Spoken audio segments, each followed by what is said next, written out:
Hey everyone, this is your co-host Estevan here with Redband Podcast.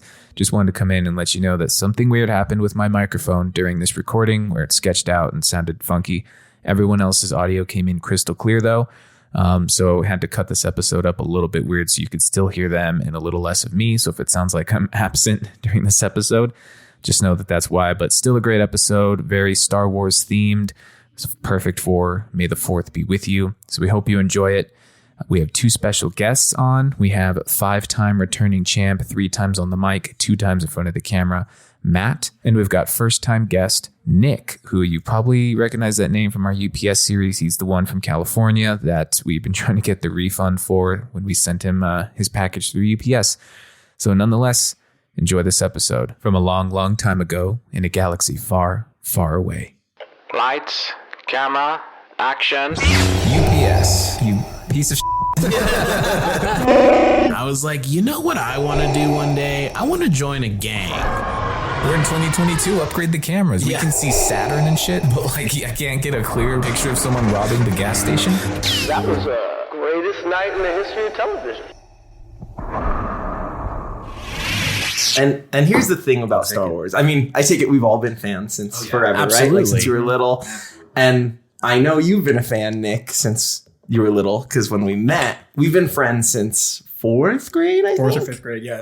I think like we met in 4th grade and then we really started hanging out in 5th grade. Wow. And we've been friends ever since. And it's crazy because we've never, or after 5th grade, we haven't been to the same school. Right. Ever. Right. And we've still been like super close friends. So that's awesome.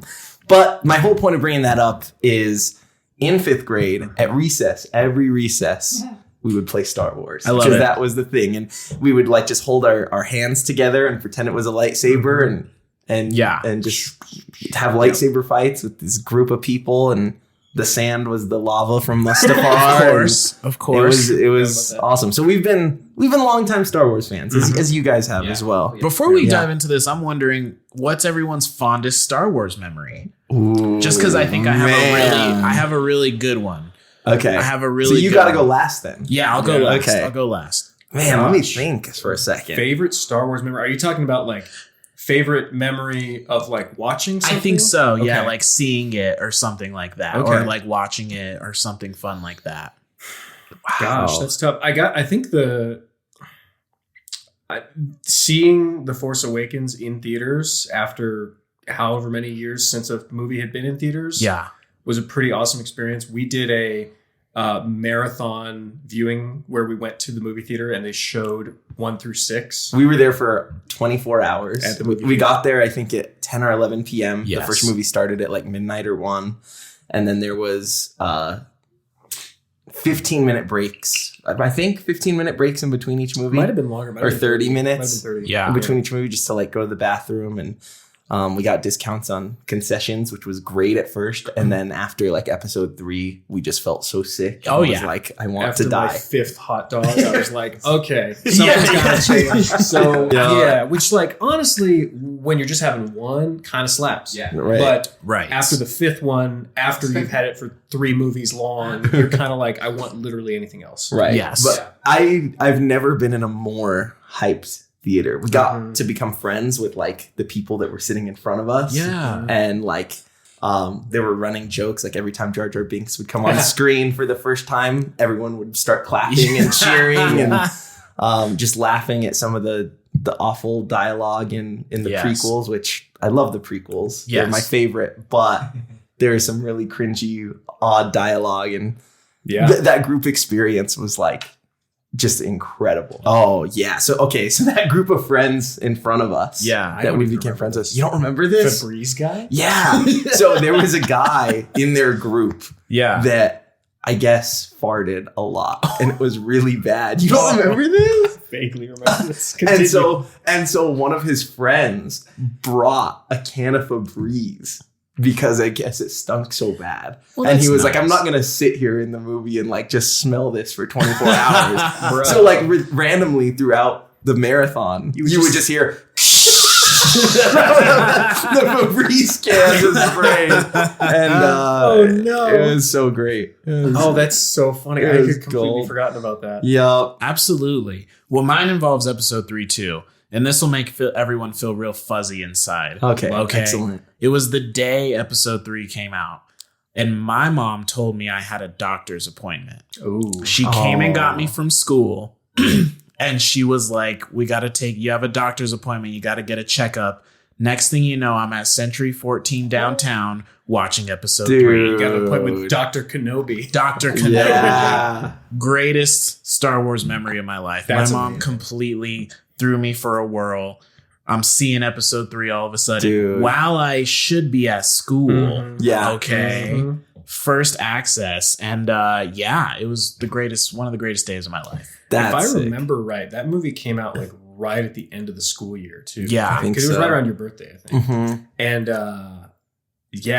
to have your mom take you out at the end of the school year, that's a good mom. sick. Gosh, Good times, man. I'm interested your angle. Yeah, I'm interested how you're going to approach this. Well, actually, I'm glad you brought that up because Yeah. I wanted to preface this whole podcast or this whole episode rather. Yeah. I believe in your first ever episode, and you've mentioned it several times since then, is that you guys have kind of a different approach to film criticism where you kind of don't do the typical like film school, film student sort of deal. Is that right? Absolutely. Yeah, that's Estevan's like whole bag right there. Yeah.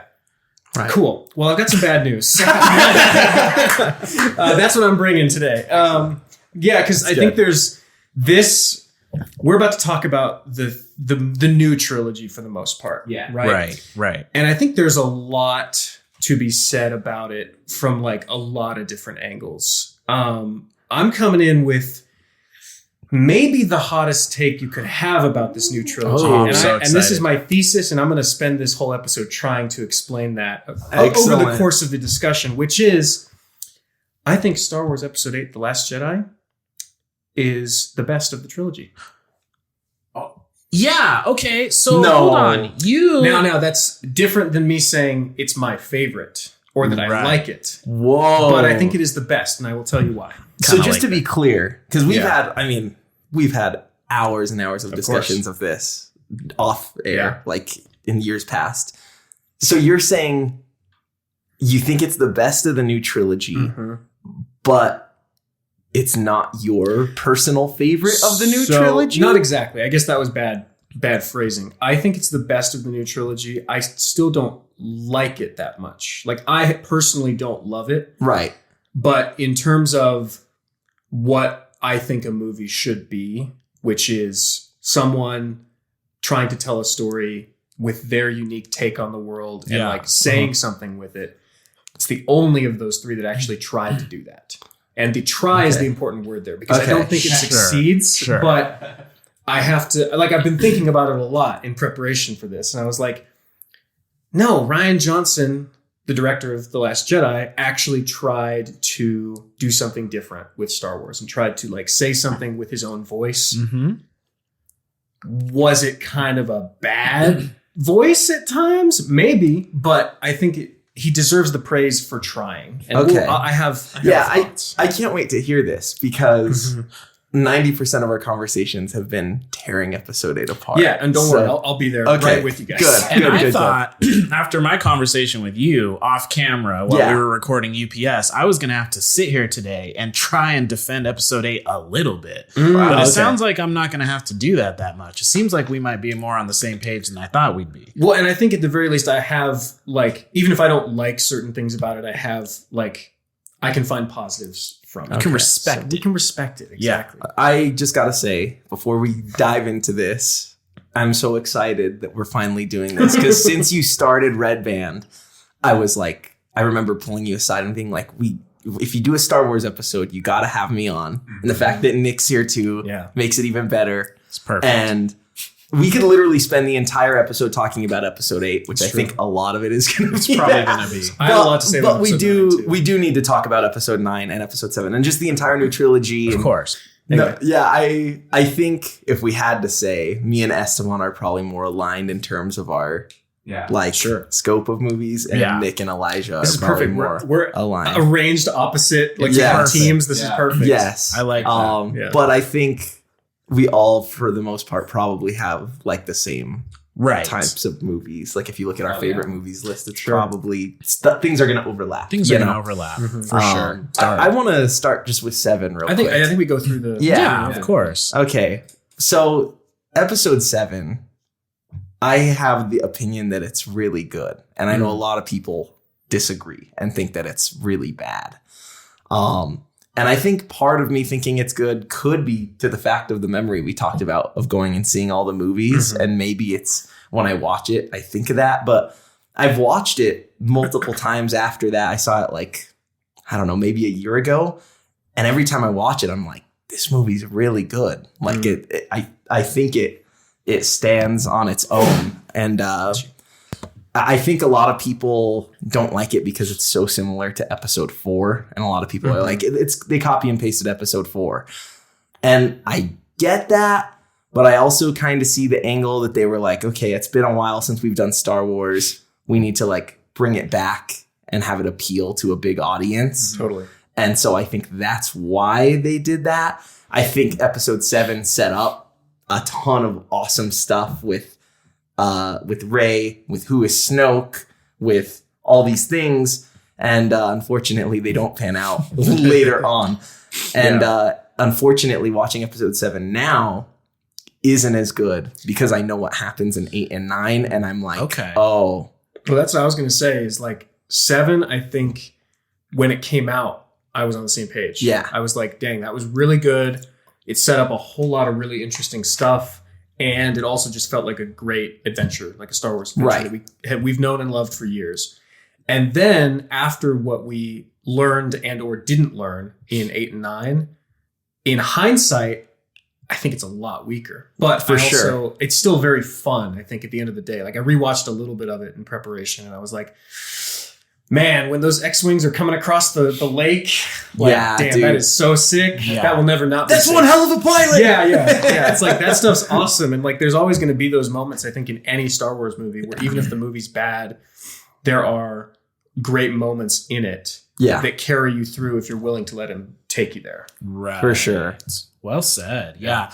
I'm going to go ahead and say this based on what you said. I think with episode 7, I mean, to me, in looking back now, I'm kind of like, yeah, of course they made it similar to 4. Like, if it ain't broke, don't fix it. And the other thing I think about with that is the only reason it probably receives that criticism is because it is within the Star Wars universe. But what episode 4 did set the template for a lot of other fucking movies because the hero's journey, because of those particular tropes. If we're going to use that argument, then there's so many other fucking movies out there that copied and pasted what Star Wars did too. That's true. So it's just because it's within that universe. But yeah, if it ain't broke, don't fix it. So I think that was totally fine for them to do that. Yeah. Right. Like I said, it's harder to watch it now. And like you said, because you know what happens in 8 and 9. And I think some of the magic of 7 was that after it came out, literally everyone was seeing it. If you went to the movies, 90% of the show times and of the theaters were playing that movie all day long. There was like a showing every 15 minutes.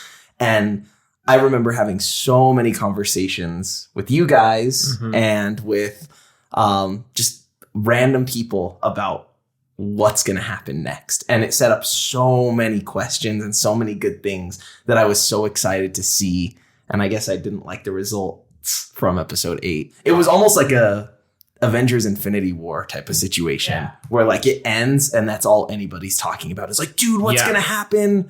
Oh my gosh. Yeah, there's certain movies that don't really exist as movies. They exist more as like events, right? Like Infinity War and Endgame are both the same way. Like Infinity War is definitely more of a like film itself than Endgame. Endgame is just like wrapping up.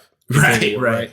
But like, I even feel that way kind of with episode 7, where it's like, it is its own movie, but it's also like, it is so aware that it is the return of Star Wars after however many years out of theaters. And it's like, there's just certain fan service things they have to do because it's Star Wars that's back. And I don't know that there's been a Star Wars movie since then where they have just let it be its own thing. It's always like, we have to do this much fan service. We have to do this. I think Rogue One is the closest to that. And the fan service they did there was actually like amazing. Cool and amazing. Which I have my own gripes with that movie, but it's at least kind of on its own. It's an independent thing. Yeah, but Yeah. So, cut to what year did episode 7 come out? 2015. Yeah, Okay, it cut to has to be. 2015. I'm filled with hope, a new hope. You have a new hope. Yeah. I'm like, this is great. Star Wars is back.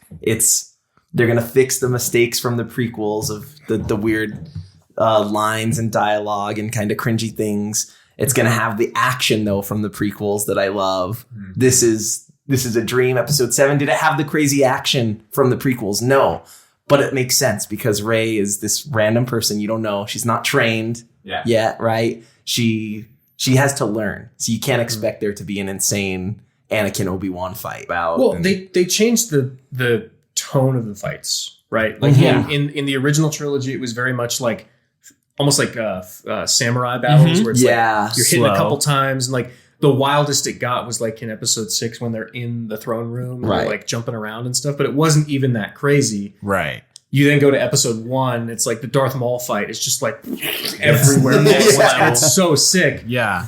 But then we come back to this new trilogy and it's a lot slower. It's a lot like heavier. Like that battle in the snow that you were talking about. It's like, obviously it's Kylo Ren versus Finn with a lightsaber who's not a Jedi, is not trained at all. Doesn't have, maybe has force sensitivity. We don't really know. I don't know. but they're like fighting in the snow and it's like every hit is like a weighty like smack of the swords together. And that's like kind of how it went for the rest of the series. They never had any crazy over the top jumping like insane lightsaber battles. That's what I was not expecting, I guess. From 7, I thought like this because Kylo Ren got shot, and so he can't perform at his peak. And like Chewbacca's blaster is insane. They show it earlier in the movie. Like it hits something and it explodes. Yeah. So the fact that Kylo's even still able to fight is like pretty good. Tanked a bullet. Right. And then that's what you could argue. That's why Finn and Rey can kind of fight against him, even though they're not trained and don't have any experience. So then I was like, okay, maybe in episode 8, she's going to learn. And the next fight's going to be crazier. Little did I know there was not going to be a fight. No fight.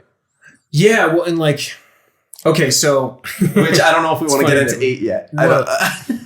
Well, I mean, you can't talk about one without talking about the others. True. Of course. Were you going to say something? I guess what I'm thinking is like, I really was sitting here just going like, wow, yeah, like I forget that's probably my biggest like disappointment with the new ones is the lack of lightsaber fights. Like it's criminally underused. Yeah. I think most people agree, even if they hate the prequels, because there's people that are like, the prequels suck. It's only about the original trilogy, which I'm not one of those people. But I think I would say 90% of Star Wars fans say that at least the fight choreography in the prequels is good. There's some people that are like, it's so unrealistic. But like I said, I think most people that I've talked to and what I see online and stuff are like, yeah, I mean, no one can deny that Darth Maul fight scene and the Anakin Obi-Wan fight scene are like just the greatest ever. You brought up episode 3, and episode 3 has to be my favorite for the same reason that I think we're going to say that 8 was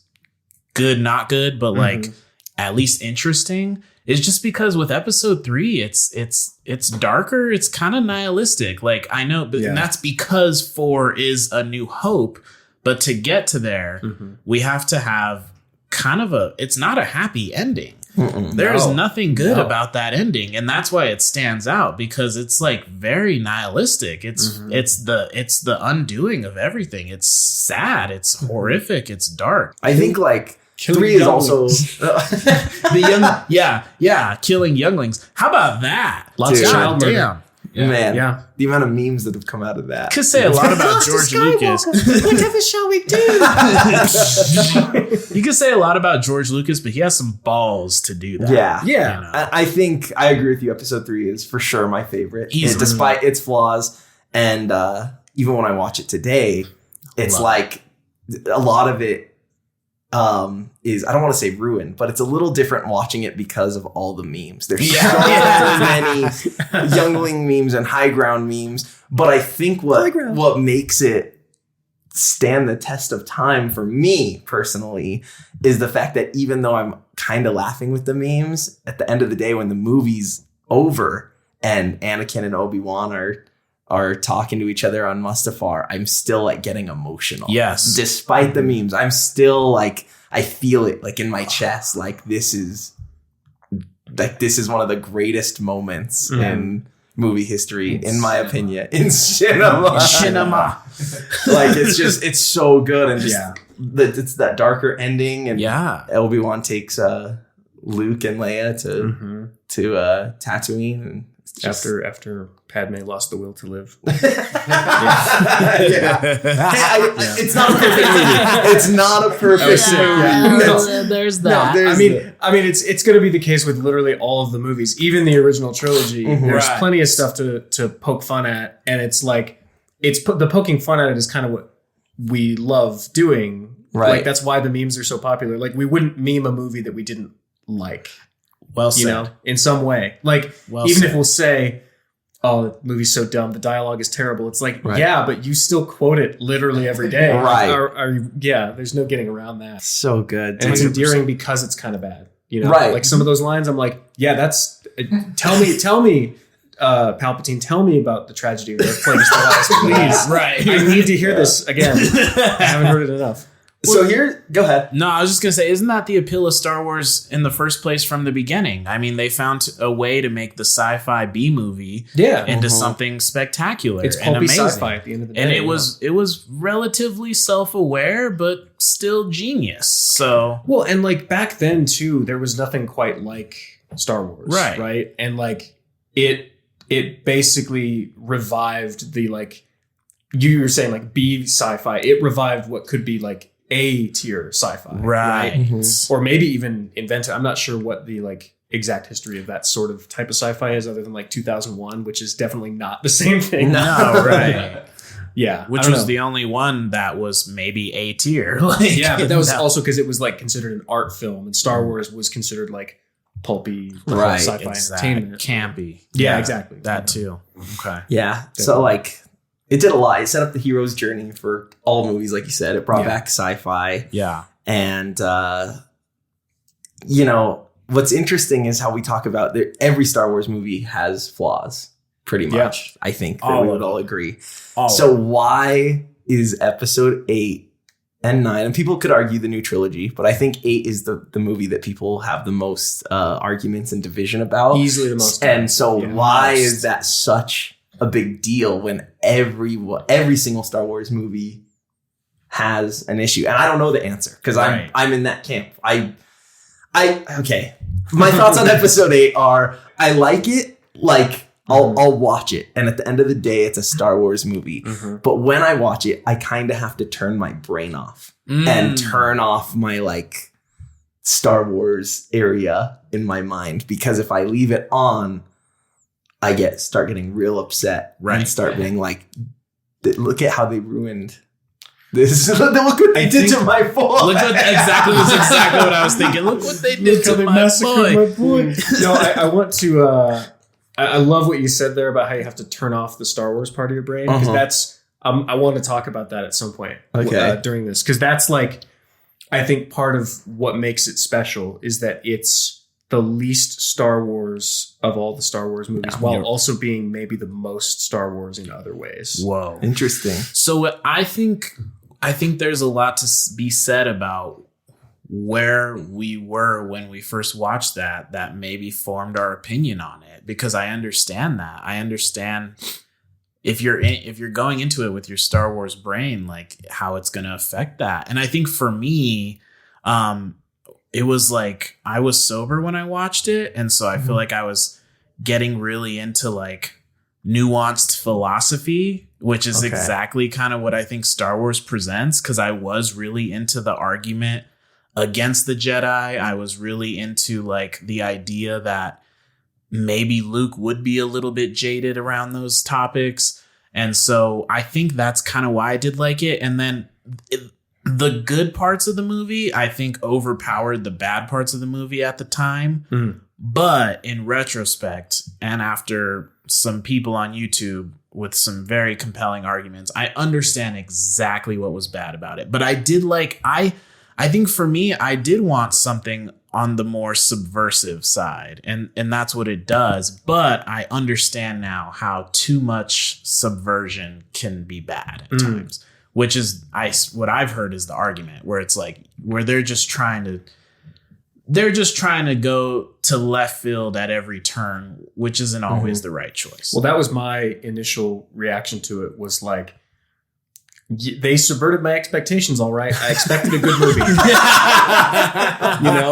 I've since come to have a little more nuanced take on it. But like at the time, I was not a fan of it at all. Like I walked out of that theater. I saw it with some friends from college, and they both liked it. And I was like, did we watch the same movie? Like I walked out of it just like, man. See, and they were like, oh, that was kind of cool. Pain.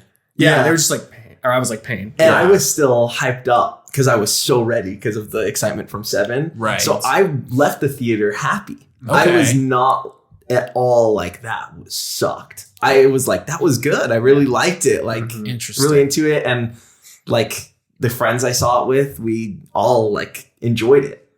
And then what you were saying, things started coming out online talking about it. Right. And I started watching those and reading about those, and I was like, is it really that bad? Right. So then I remember rewatching it, and I've seen it probably 5-6 times, and every time I watch it, I think it gets worse. Wow. It upsets me more and more. So I guess I kind of have the opposite effect. Yeah, I mean, I won't you. say that I like enjoy it more, I guess. Like, Right. I respect it more, Sure. I guess, but I still don't like love watching it, because I watch it and I'm just like, this is not fun for me. Right. Like, there's parts of it, once again, I said there's like parts of it that are always like carrying me 100%. through. It has my single favorite moment in any Star Wars movie. Ooh. Which I think we can get to. I'm gonna take a crack at that. What's that?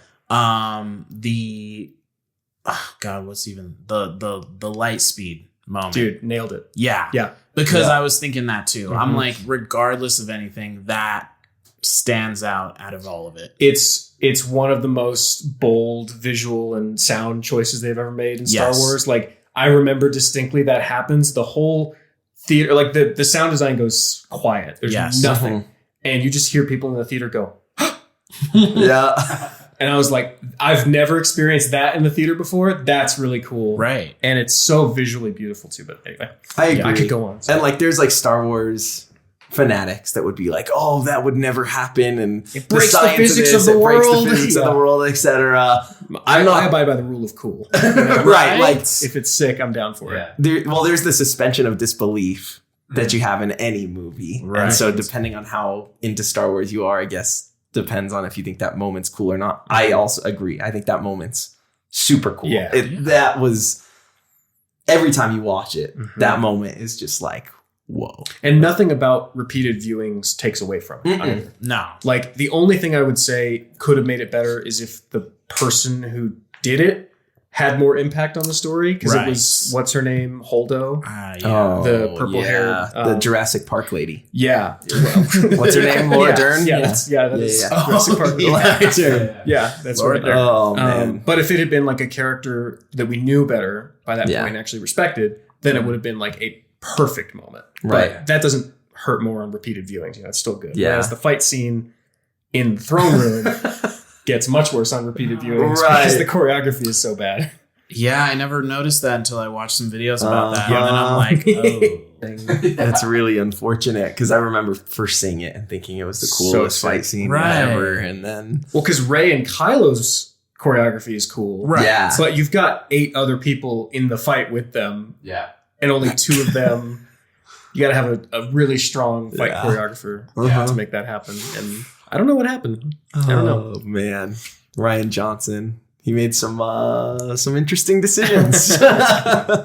Yeah, it's kind of crazy because the more I think about it, the more I realize things that I don't really like, you know. But let's start from the beginning. The first thing that happens, the first subversion is that she hands Luke the lightsaber. No, I'm getting anxiety. And he throws it. Right. It pains me. It really, you could see it. If you were in the room with me, you could see the pain in my face. Yeah. And in episode 7, I don't know if you remember, in the fight in the snow, Yeah. when Kylo defeats Finn. Right. And then he's using the Force to grab the lightsaber and he can't. And the lightsaber's like shaking in the snow.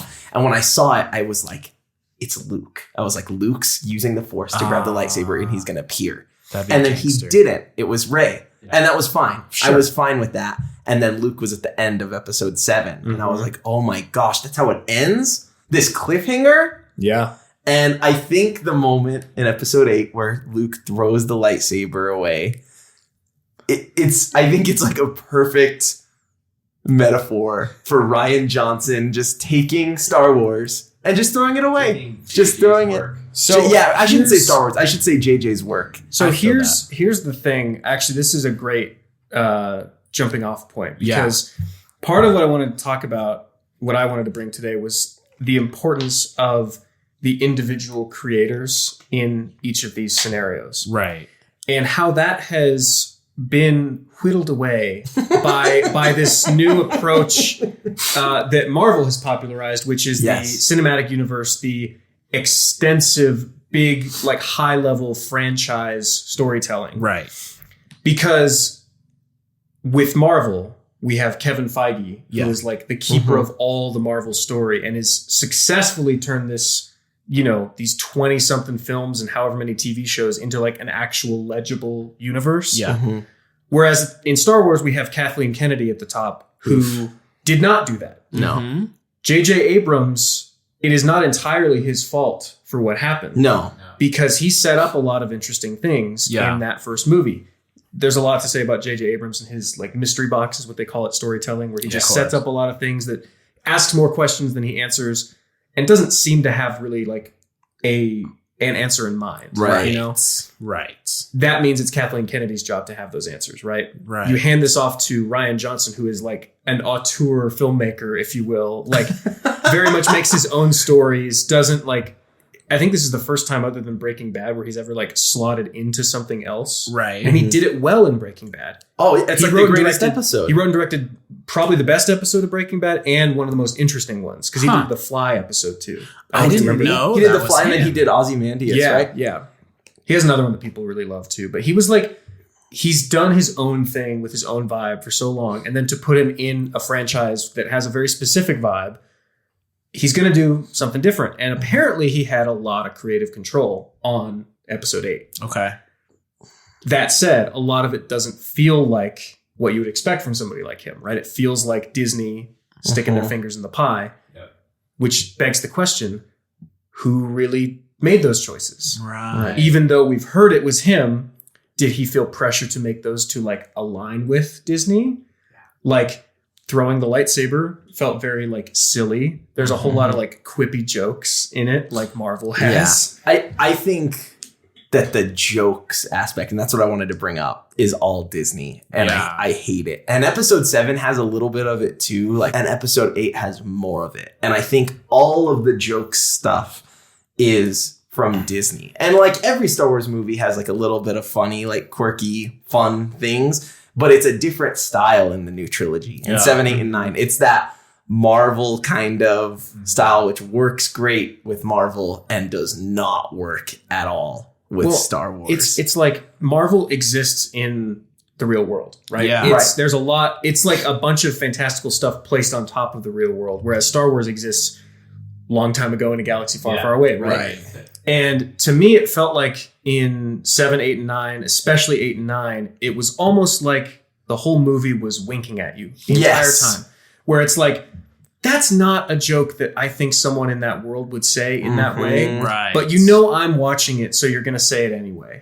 Like there's one, I just saw it in episode 8 where Rey and Luke are talking when he's like, why are you here? Where are you from? And she's like, I'm from nowhere. He's like, no one is from nowhere. She's like, I'm from Jakku. He's like, okay, well, that is nowhere.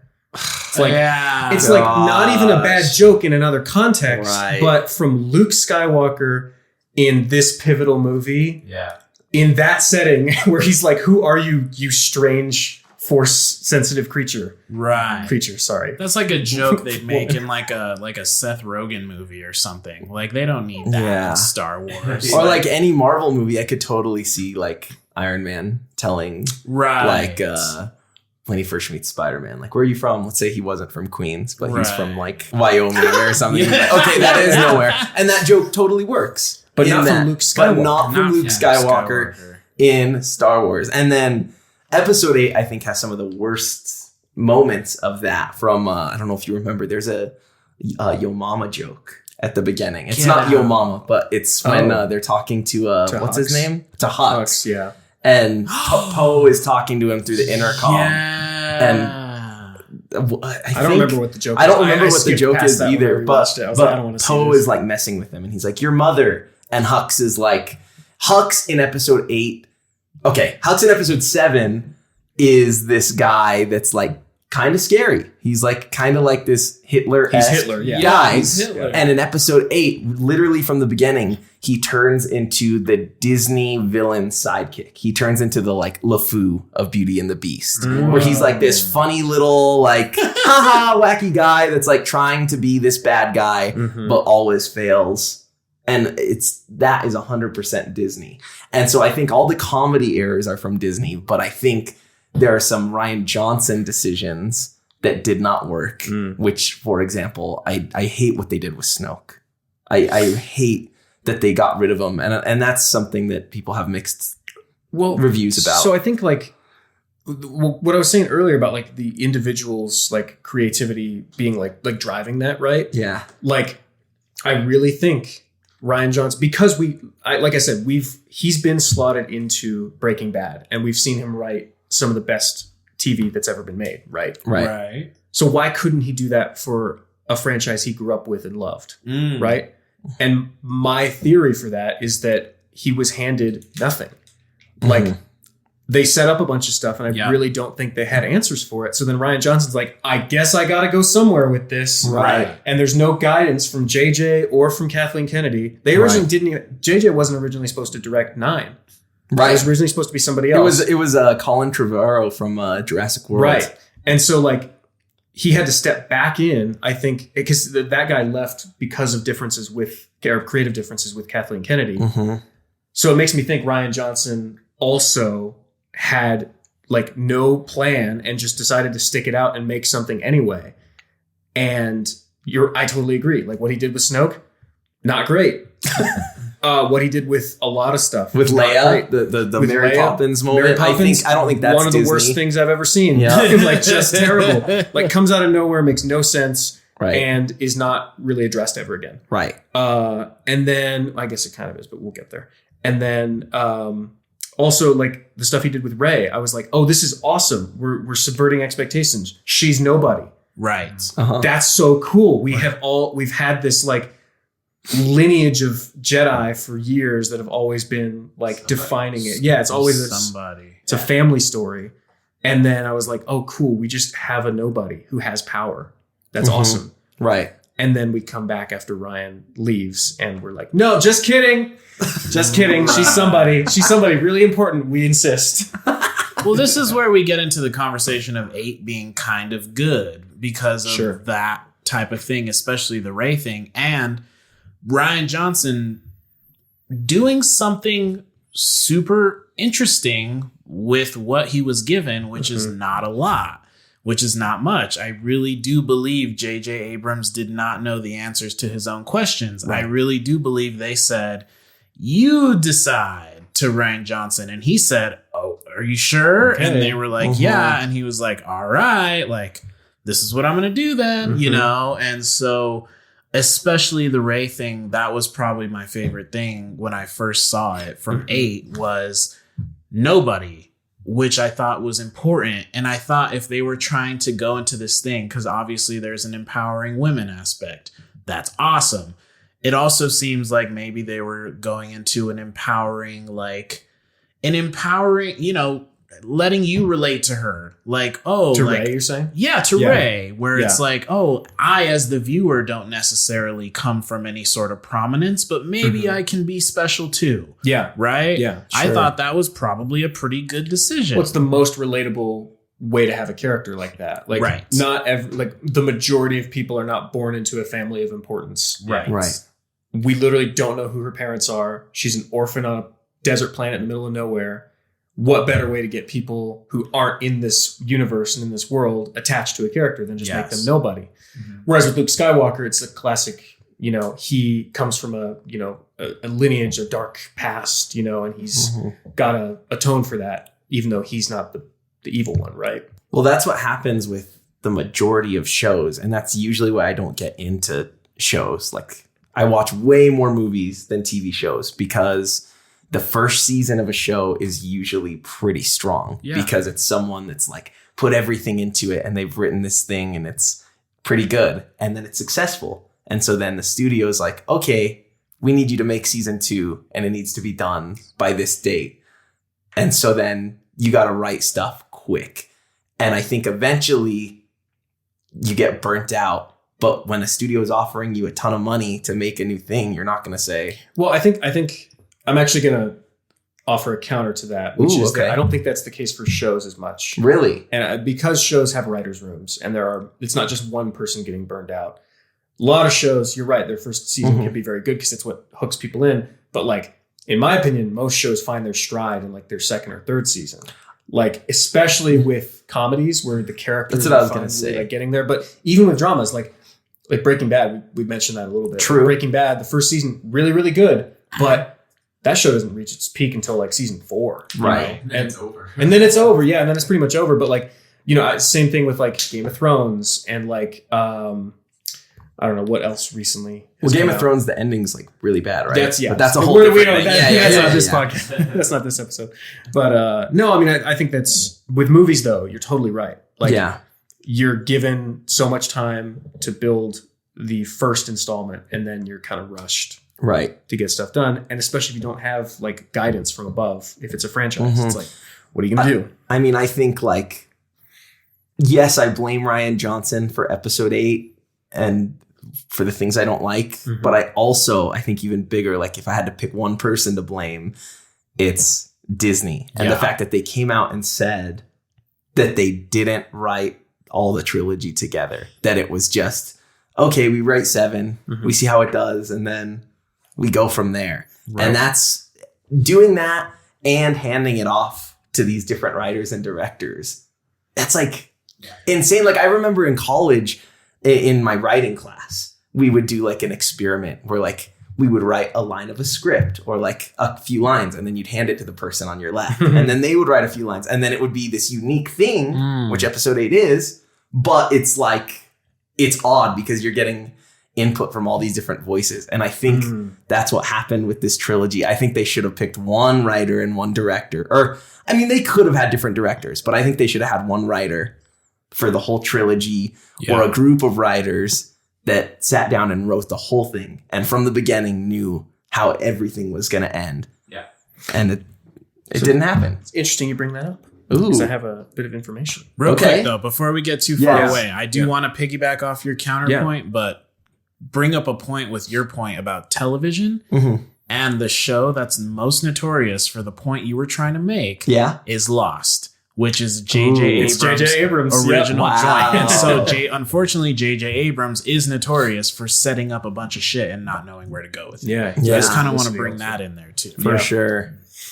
Yeah. So you mentioned bringing different writers and directors in, right? Right. Did you know? Ooh.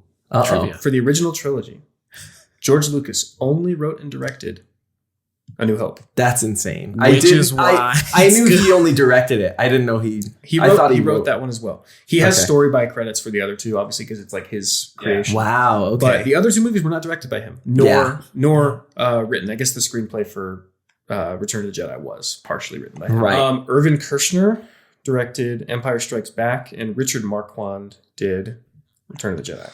I knew it was different directors, but I thought that it was all... I thought George Lucas had everything written for the most part, but I guess I'm wrong. Well, and do you know the story about the edit of A New Hope? Where that movie was a mess, and his wife, who's the editor, stepped in and basically fixed it. Yeah. Really? Yeah. She became like... there's people claiming like she didn't just fix it, like it was a more collaborative process. Right. But like a lot of it was like, George was just kind of like he didn't know when to cut things, and she had to step in and be like, that shit, that's bad. Get rid of it. So there's like deleted scenes from A New Hope that you can find that are like yeah, they don't do anything, but he was like, Yeah. we need that. Then you give him the original trilogy, or the new trilogy, sorry, the prequels, and it's all written and directed by him. All the yes men around him, like, Well, that's why the they're- thing, right? Right. Like, that's why is Empire Strikes Back the greatest Star Wars movie ever? Yeah. Unfortunately, because it was written and directed by a different person. He's an Right. amazing ideas guy. Like, his Yeah. world building Right. is insane. He's so creative. He just doesn't have like a great grasp of like story, honestly, which is sad because he wrote and directed and created one of the strongest stories in our film catalog. Right. You know? He's very talented. Needless to Yeah. say, George Lucas is very talented. He gets shit on way more than he deserves to. Yeah. But we can also be realistic about like he's not perfect. He makes Right. mistakes and like he gets in his own way a lot of the time, and he's way too comfortable having total creative power Sure. without collaboration. And obviously, we don't know how much input he had in episode 5 and 6. I'm sure he was. I mean, he was A there. He has a huge story by part of credit. it. He's a producer. Right. Yeah. And so Actually, I don't know. If I still think that episode 8 and 9, the fact that they switched writers and directors and didn't, the main important thing I want to stress is they didn't have a plan from the beginning, is just like, it's mind blowing to me. Well, That's a whole, I don't know if we want to dive into episode 9 yet. Well, but- before we do, Yeah. I wanted to bring up some things I noticed about episode 8 while Okay. I was rewatching, because I knew this was episode 8 is gonna be the one. Come talk on, about Yeah. next, right? Come on, yeah. So I was trying to think about it because I'm like, okay, you mentioned you have to turn off the Star Wars part of your brain. Mhm. I agree with you. You have to watch it just like a normal movie. You can't go into it just expecting a Star Wars movie. It's Right. something different, for better or worse. You know, Sure. it's something different. And I noticed there's this theme that I'm going to bring in themes, guys. Love Wow. themes. Themes We're are my here. favorite Cinema. thing. That's where I feel I Yeah. love a good theme. Yeah, Yes. and that's what it's all about. So there's this thing I noticed where there are a bunch of moments in that movie where a character decides to do something and then changes their mind, but the thing they originally decided to do happens anyway. Huh. So, examples. That's interesting. Kylo, they're flying at the capital ship. He's about to blow up Princess Leia, right? He's about to blow up his mother. Right. Doesn't pull the trigger. TIE fighters fly past him and blow it up anyway. Oh. Okay. Luke thinks Kylo is being lured to the dark side by Snoke, goes to potentially kill him, doesn't, but then Kylo still thinks he did, and destroys the new Jedi Order that Yes. he's gonna Right. build. Yes.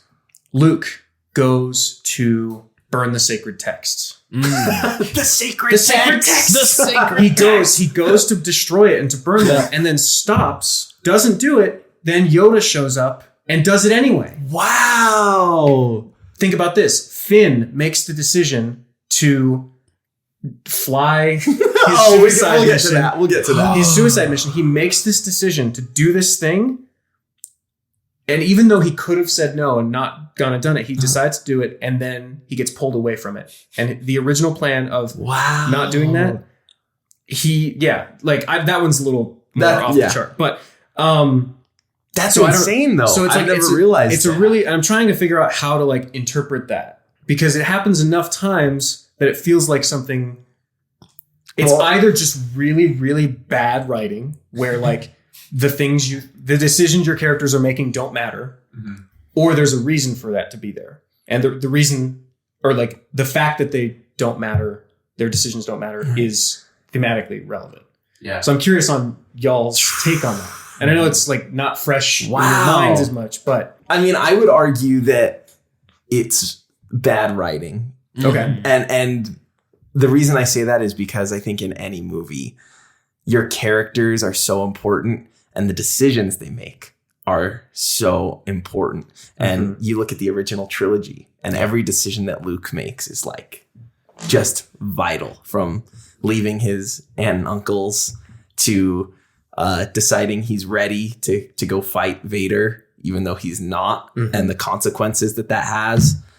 And if you give characters decisions that they make, but it doesn't matter because something else happens anyway, Right. and that happens more than once in the movie, I feel like you have a problem, because then it's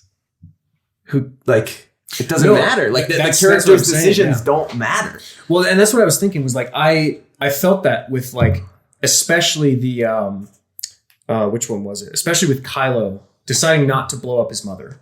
Like, previous movie, the climactic moment of that movie is Kylo Ren killing Han Solo. Right? Kills his father. Just kidding. Well, everyone's seen we're far beyond spoilers at this point. He kills his father, and it's a big moment for his character. It's a big moment for the world, for all the other characters around. Right. And it's a decisive thing. He says to Snoke later he didn't hesitate, and it's like he kind of didn't. Like he talks to him for a moment, but he does it. Right. He does it, and I guess he does say something to Han on the bridge, right? He's they don't hug, but they're like, he says something poignant. Like, help me take this pain away. He says, I know what I have to do, but I don't know if I have the strength to do it. That's Can you help me? And so you're thinking, okay, like, is he talking about like coming back and being on the light side again? Mm-hmm. But then obviously it's not, because he kills his dad, which is insane. Right. And then the next movie we start, like one of the first moments is with him about to shoot Leia and kill her. And he decides not to. He doesn't pull the trigger. And there's a moment where they like sense each other because she's force sensitive. and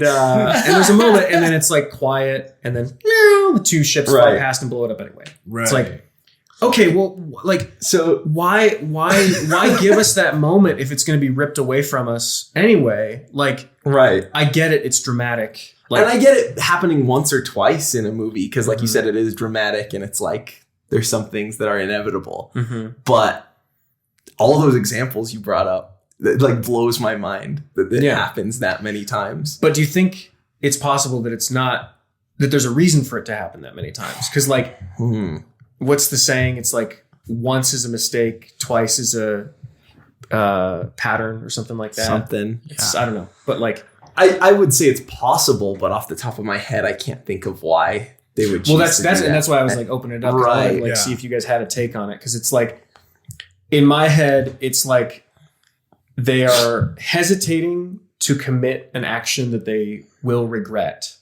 Right? Right. Luke burning the sacred text, Luke killing Kylo killing Leia. And they decide against it. Like, their free will is, like, with their free will, they change their mind. And then they're almost punished for having the original thought in the first place. Yeah. Right.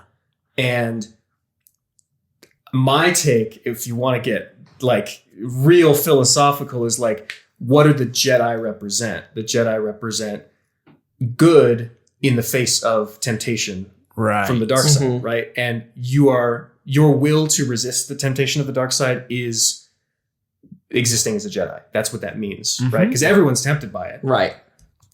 And so because Luke wanted to destroy the Jedi Order, that will to like resist, I guess, the dark side or your own personal temptations, he also wants that will to disappear. Yeah. Like with the Jedi Order, that free will also disappears. So things are just going to happen no matter what. Yes. I don't know. I'm just throwing things out there because like I had to try to rationalize this because I was like, why is that happening so much? Ryan Johnson's not an idiot. He writes themes, Weird. I don't know. I mean, I think with characters, and I believe you're the one that brought this up a couple of years ago when we've had this conversation so many times about episode 8.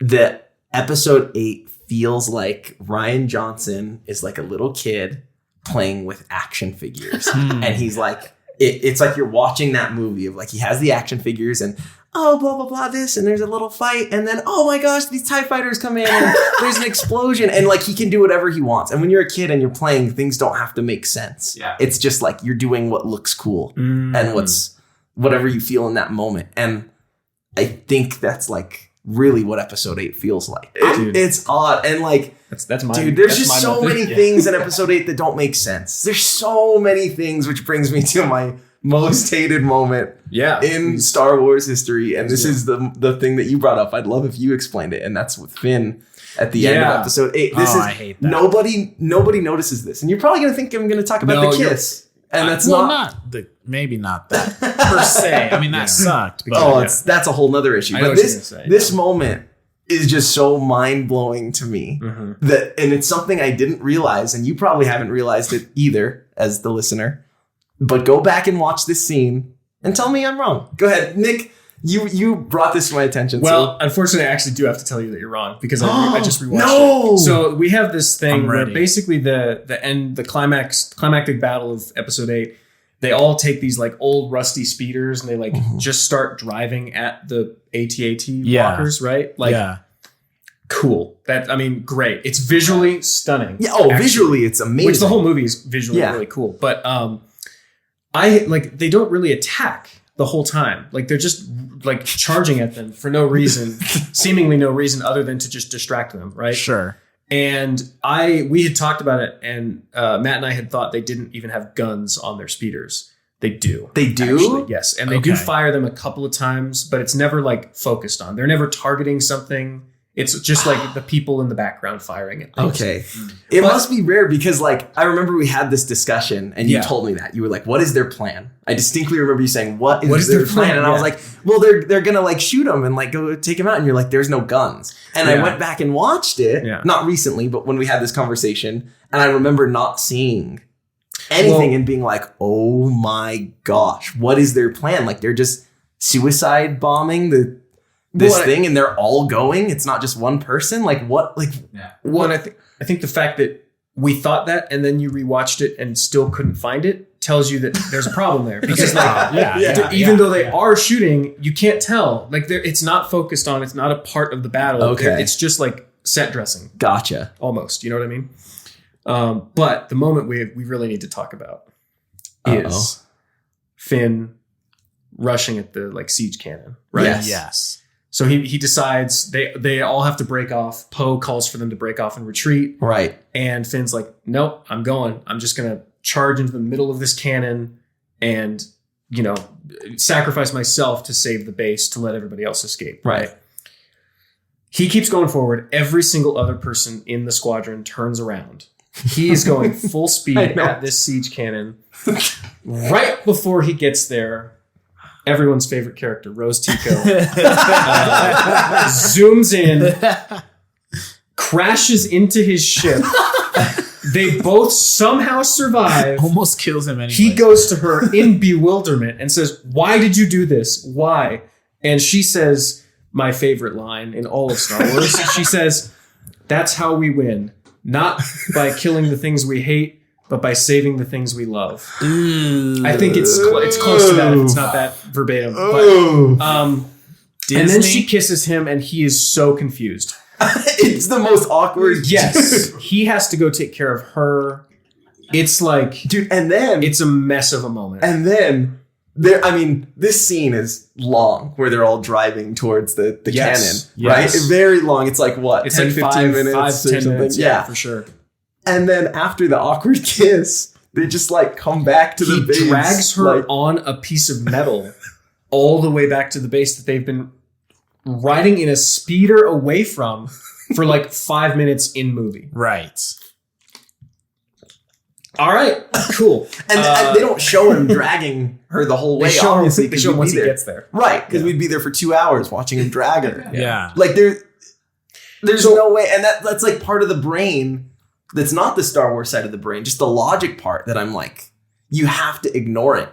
And you kind of just have to watch it for the spectacle that it is. Because like, obviously the rest of Star Wars is both. You have the spectacle and you have things that make sense. And earlier I mentioned suspension of disbelief, which if you don't know, it's like, obviously in a movie, there's things that happen that in most movies that they can't happen in real life. Yeah. And depending on what the movie is, there's more fantastical things versus less. If you're watching a drama, everything's going to be realistic for the most part. Right. If you're watching Star Wars, obviously lightsabers don't exist the way they do in the movie, and blasters and these ships and the Force, all that. So you go in knowing that doesn't exist, but you're like, okay, I'm going to ride along with it. I'm going to buy into it. But then you have logic stuff like what I just mentioned. Finn dragging Rose like 3 miles back to the base in a matter of seconds. I think it comes down to like, if you're movie sets up a reason to break those logic moments, then it's fine. We just take those for granted. We don't even think about them. Right. But when we've established that, like, in the Star Wars universe, you still have to move according to the laws of physics. Right. And there's no like teleportation. It's like you have to go. You have to like actively move, whether that's yourself walking or in a speeder or light speed jumping, like whatever. You have to go there. You can't just like. I'm going to agree with your theme question, because talking about this final battle brings up for me what I think might make this a theme. Mm-hmm. The idea of kind of second guessing yourself and it happens anyways. But maybe the way to look at it is the theme is kind of just second guessing yourself. Or maybe the way to look at it is, in most of the movie, people second guess themselves and the thing happens anyways. Mm-hmm.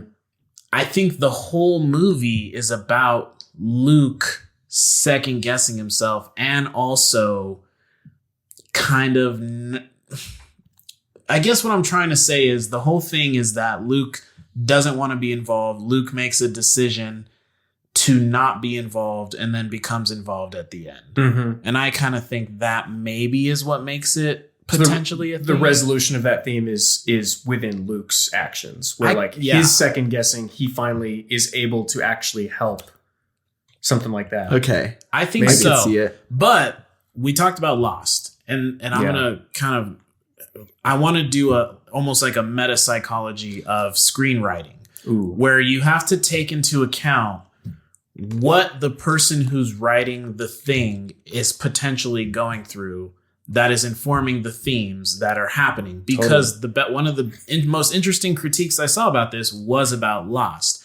When the writing room of Lost felt like they were backed into a corner, that was when, I guess, in the show they were writing something about people being trapped kind of in these cells, right? Or in these cages. And that was kind of like a meta psychology of the writers and how they felt in their situation. They kind of felt trapped in cages. Mm-hmm. So I think this whole thing about second guessing yourself could potentially be Rian Johnson kind of informing that theme with his own second guessing of himself based on his own predicament. Oh, very interesting. Not knowing, like, well, shit, I kind of want to do this, but I don't know. I kind of want to do this, but I don't know. Yeah. I kind of want to do this, but Disney says maybe not, but maybe yes. But, you know, and there's, if the whole theme is almost like uncertainty, then there's plenty of uncertainty, I think, when Rian Johnson's writing this movie, that you have to take into account him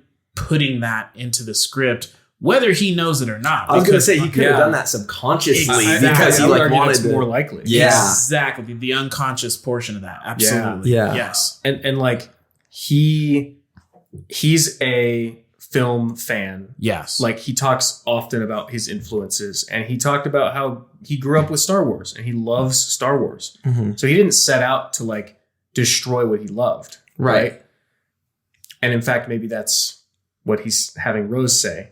It's like, it's not about destroying the things we hate. It's about saving the things we love. So I don't know. It's like, I think you bring up a really interesting point that, you know, every writer, their work is informed by their experience and their, you know, current mindset when they were writing it. Absolutely. And in a lot of ways, you just can't know when you are that person and you are the one writing it. And even from an outsider, at the moment that it's created, you can't tell until you have some hindsight.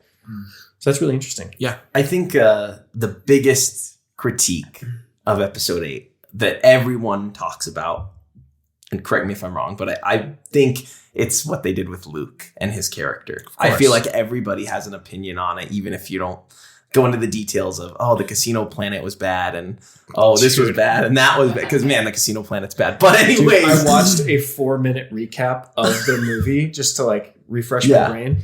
They literally were like, Finn and Rose go to the casino Canto Bight. They meet with the hacker, JD, or whatever his name is, DJ. And then that's all they mention. Because that whole plan is just so insignificant. It's so bad. But I think everybody, despite all the flaws, because I could literally go on and on and on about everything wrong with 8, but I think the biggest thing people talk about is what they did with Luke, and it starts from him throwing the lightsaber over his shoulder. I can't stand what they did with Luke, and I know he can't stand what they did with him, because in terms of the actor Mark Hamill, you've seen him in interviews and you can tell he's come around. He's come around. Has he really? Basically, he didn't like it when he first read it. As I understand it. I could be wrong, but he didn't like it when he first read it because he didn't get it. And then as he played it, and as he talked with Ryan Johnson, he understood it. Okay. So obviously, he's the actor, and he understands the role of the actors to play, not to have an opinion, but like, it was not a just, I hate this, I'm doing it because of the money thing, sort of deal. Not to say you were saying I still just don't like what they did with his character. He's this grumpy old man, which, like, you could argue, yes, he is older, and it makes sense with the history of what happened with Kylo and all this is why he's acting like this. But you throw in the grumpy old man with those Disney sprinkled Marvel jokes, and he becomes this unlikable, like, character to watch, in my opinion. What are you guys' thoughts, Elijah, Estevan? Okay. I'm going to argue in favor of what they did with Luke's character. And this is why I wanted to talk about it, because I was like, we're probably going to have different arguments. Besides the Marvel jokes. Okay. This is my take on it. Okay. All right. Luke is an incredibly traumatized individual. Definitely. His mother died the moment he came out of the womb. He was separated from his twin. His father is evil, yet he doesn't know that. He grows up thinking that, well, no, he knows that he was not brought up he knows he's an orphan, essentially. Yeah. But the people he knows who's on an uncle burn up. They fucking die. Argument for trauma right there. Agreed. Okay. Argument for more trauma, right? Agreed. Not only that, but in a very campy way, he is looking at their burnt up dead bodies. What is the status of your aunt and uncle? All burned up. They're crispy. Well Real done. Crispy. Yeah. So that's a lot. Then he finds out the most evil man in the world is his dad. Okay. Then he watches his dad die after his dad comes back around. But what does he find? He finds a wonderful spiritual philosophy in the Jedi code, the Jedi order, and the Jedi spiritual philosophy and religion that really brings him a lot of hope. Okay, obviously, that's the whole thing about having hope. I think what they were doing in the movie was obviously a critique of the Jedi order in and of itself. So that would mean that the Jedi religion or philosophy spiritually could be seen as flawed. It's still dogmatic in a way because they're still light and dark. That's why I like the gray Jedis, because the gray Jedis don't view things dogmatically. They don't think good, bad, light, dark. They think you need a little bit of both. So I think what Luke found at the end of Return of the Jedi was obviously some bliss in the spiritual philosophy of the Jedi. But I think at the end of the day, the whole problem with the Jedi is that there was an oversight there based on their own spiritual philosophy and their own religion. So couple onto that he tries to revive that code. He realizes the inevitability of the balance of the Force, which means that every time you try to create good, there's going to be bad. So even that just takes away his whole spiritual philosophy. I think he realizes his spiritual philosophy is flawed and incapable of working out. I also think that to the trauma aspect, you can't just spiritually bypass all the fucked up shit that's ever happened to you in your life. You can't just sprinkle spirituality over it and expect it to be okay. So I think that's something that happens where after all of that, he's just kind of like, fuck this shit, dude. I am fucking sick of this shit. Ever since the moment I was born, it's just been bullshit. And so that's kind of where I understand it. Sure. Well, and like, the reason he ends up in this specific scenario where he's like exiled himself and tried to eliminate the Jedi from existence is specifically because of what happened with Kylo Ren. Right. Like his best friend's son, he started to train him. He was lured to the dark side by this other evil guy, and Luke fucked up and tried to stop it in the worst way possible. Right. Realized that he was wrong and then decided, you know what, this shouldn't be around anymore. Like, this is just causing too much destruction and damage. And I just trained the next supreme, Hitler, basically, of the world. In trying to pursue good, I trained the most evil person on the planet, right? In Kylo Ren, thinking he's still evil. Right. Rey, on the other hand, still has the hope that she can, turn her, essentially. And I get why he ended up there as like exiled himself, has lost all hope. That's a big theme. Imagine that, a big theme in the series that started with a movie called A New Hope is about hope. And, sometimes it gets a little cheesy with Leia talking about it, where she's like, the galaxy's lost hope. I'm like, cool. Yeah, maybe because the new, what's it called? The First Order? The First Order. Just blew up the 7 capital planets of the New Republic last movie that we don't talk about. Right. That's, Genocide. I'm getting too much into like the minutia, like the specific things, but like broadly speaking, I actually like what they do. You like what? Okay. Yeah. I guess my problem with it, because I think what you guys said, especially Elijah, what you're saying of his traumatic past and all that, it makes sense as to why he is like that. The thing that doesn't make sense to me, and this is why I argue against it, is that he is, despite all his trauma in the past, he's all about hope. Like you were saying, hope. Star Wars is all about hope, hope, hope, hope. Yeah. And that's literally who Luke's character is in the original trilogy. It's like he is hope. And no matter what happens, no matter how down he gets and how much he fails and gets his arm cut off, he still has hope. And he has down moments, and then he gets back up and he continues. Right. And that's his character. And so I guess it's weird for me to think about the fact that he's gone through all those hardships that you talked about, which is true, and continued. But then when he was like, I'm training Kylo Ren and I'm creating this new guy that could be the next Sith Lord, he's like, okay, I'm done. Yeah. I quit. And I get it, and I get how people argue for it, but I just think it's like I'm watching a different character almost in episode 8, which it's like jarring. I don't know. And if you ask like the younger generation who grew up watching this new trilogy, and you say, what do you think of Luke Skywalker? They're like, oh, he's this grumpy old man. They don't say, oh, he's hopeful. Like it's weird. But okay, it's odd. This brings in another problem with, I think, like long running franchises, right? Sure. You can't expect a franchise to be the same thing for every age of people that watches it. Yeah. Like Star Wars is probably the best example, because we've had like the baby boomer generation that came up with like the originals. Right. We had us that came up with the prequels, and now we have younger kids who came up with this new trilogy. We're all gonna have totally different takes on it. Mm-hmm. I'll bet you our takes on things that happened in the original trilogy are different than the way people perceived them then. For sure. And like, there's no way to progress a story while maintaining everything we knew about the original. Because if we just kept Luke the same way, it wouldn't be very interesting. He would just be like Luke, We have that with Han. We have that with Leia. They're really not that different. Yeah. Same with, Chewbacca, who knows what he sounds like, or like, it just feels like part of the problem for me with this whole trilogy is like that, like I said, the winking to the audience thing of like, we know you're watching Star Wars. And with Luke, it was like the only one where I felt like, what is more interesting than taking the most hopeful character and stripping him of his hope? Right.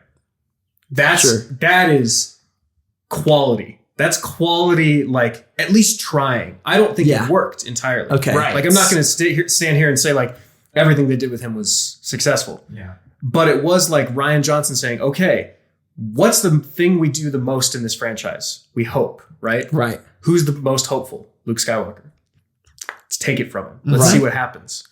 And I think it could have been really, really interesting. I think it works at times and it doesn't work at other times, partially because of like the moment to moment stuff that we've already talked about. I think it's the moment to moment stuff and just the reasoning. Like you don't find out that what happened with Kylo Ren happened when Luke was trying to train him until like the end of the movie, midway or like 3/4 of the way into the movie. I don't remember exactly when it is, when there's like that flashback scene. Yeah. So before then, you're just watching him like be grumpy, and you're like, who am I watching? But like, isn't that interesting though? It's interesting, but it's like everything that's interesting isn't good, I don't think. And I think that's the whole thing with episode 8. Every interesting take and every risk that Rian Johnson did, I mean, good for him that he tried to take interesting and different takes and risks, but that doesn't mean that it's always good. Something that's interesting isn't always good.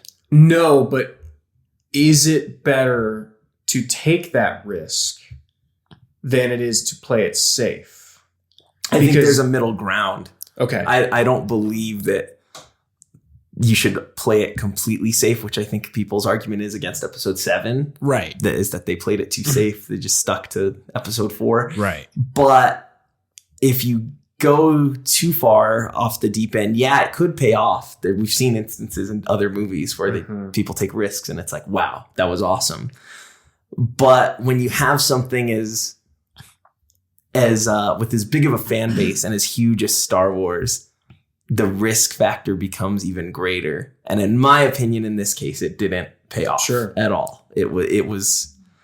It's odd. And every time I watch it, like I said, it's like, I hate it more. I hate his character more. I hate the decisions Rian Johnson did more. The killing of Snoke. There were so many cool theories after 7 of like, who is this guy? And he's a kid who survived Anakin's youngling slaughter. Even that, dude. Even that's more interesting than just like killing him. And then in episode 9, it's like, oh, he's some weird clone type of thing that Palpatine's control. And that's a whole nother issue. I'm going to argue for good writing on some of your arguments, only because of this. And we can agree to disagree. No, of course. But I think my thing is for it's good writing for what it's trying to do. And I think, I lost my first thought, but we're going to talk about Snoke for a second. The whole theme of this movie was to let go of the tropes. And so Snoke being another trope, killing him, that was the whole thing. Kill the past. Kill the tropes. Let go of your past. Kill it if you have to. If you have to, right, which is, But it was like, kill the trope. Kill the Jedi. Kill the Sith rule of 2. You know, like kill all those things because this is a new generation of heroes and villains. And I think they wanted to go into the gray areas, which would have been, maybe, just maybe, Rey and Kylo kind of coming together in the gray. But I'm going to argue for good writing for Luke only because Luke is a main character of the Star Wars series. And so bringing him back into the movies and making him a character who needs to have conflict and who needs to have an arc. And so his arc couldn't be from hope to hope. I think he ends with hope. Oh, for sure. Yeah. He ends by inspiring hope. Right. At the end, he shows up and he saves the day from a galaxy away, like however many miles, how many parsecs. Which is a whole other... Yeah, but yes, no, I agree. But the arc is there. You're totally right. The arc is there. I just think they leaned too far into it because you do need to have an arc. And you do, throughout the movie, see Luke go through his ups and downs of being discouraged and having hope. And in my opinion, they lean too far. Of course. But I get the argument. And I think that's why everybody argues this, because there's people that are more on my side and people that are more on Elijah's side. Yeah. And I think that's why that's the biggest conversation from episode 8 is because it's this character that it's literally like, the main character of the original trilogy. Right. And then they took some risks. Yeah. And some things. I like Estevan's point though, because Rey needs to be the new Luke. And so Luke needs to be a completely different archetype than the hero archetype that he is in the original trilogy. So Rey is the Luke archetype now. So Luke needs to be the grumpy old teacher who is also reluctant to teach, because that is also an arc in and of itself. That is kind of Luke's tendency, which is something he overcomes, which is his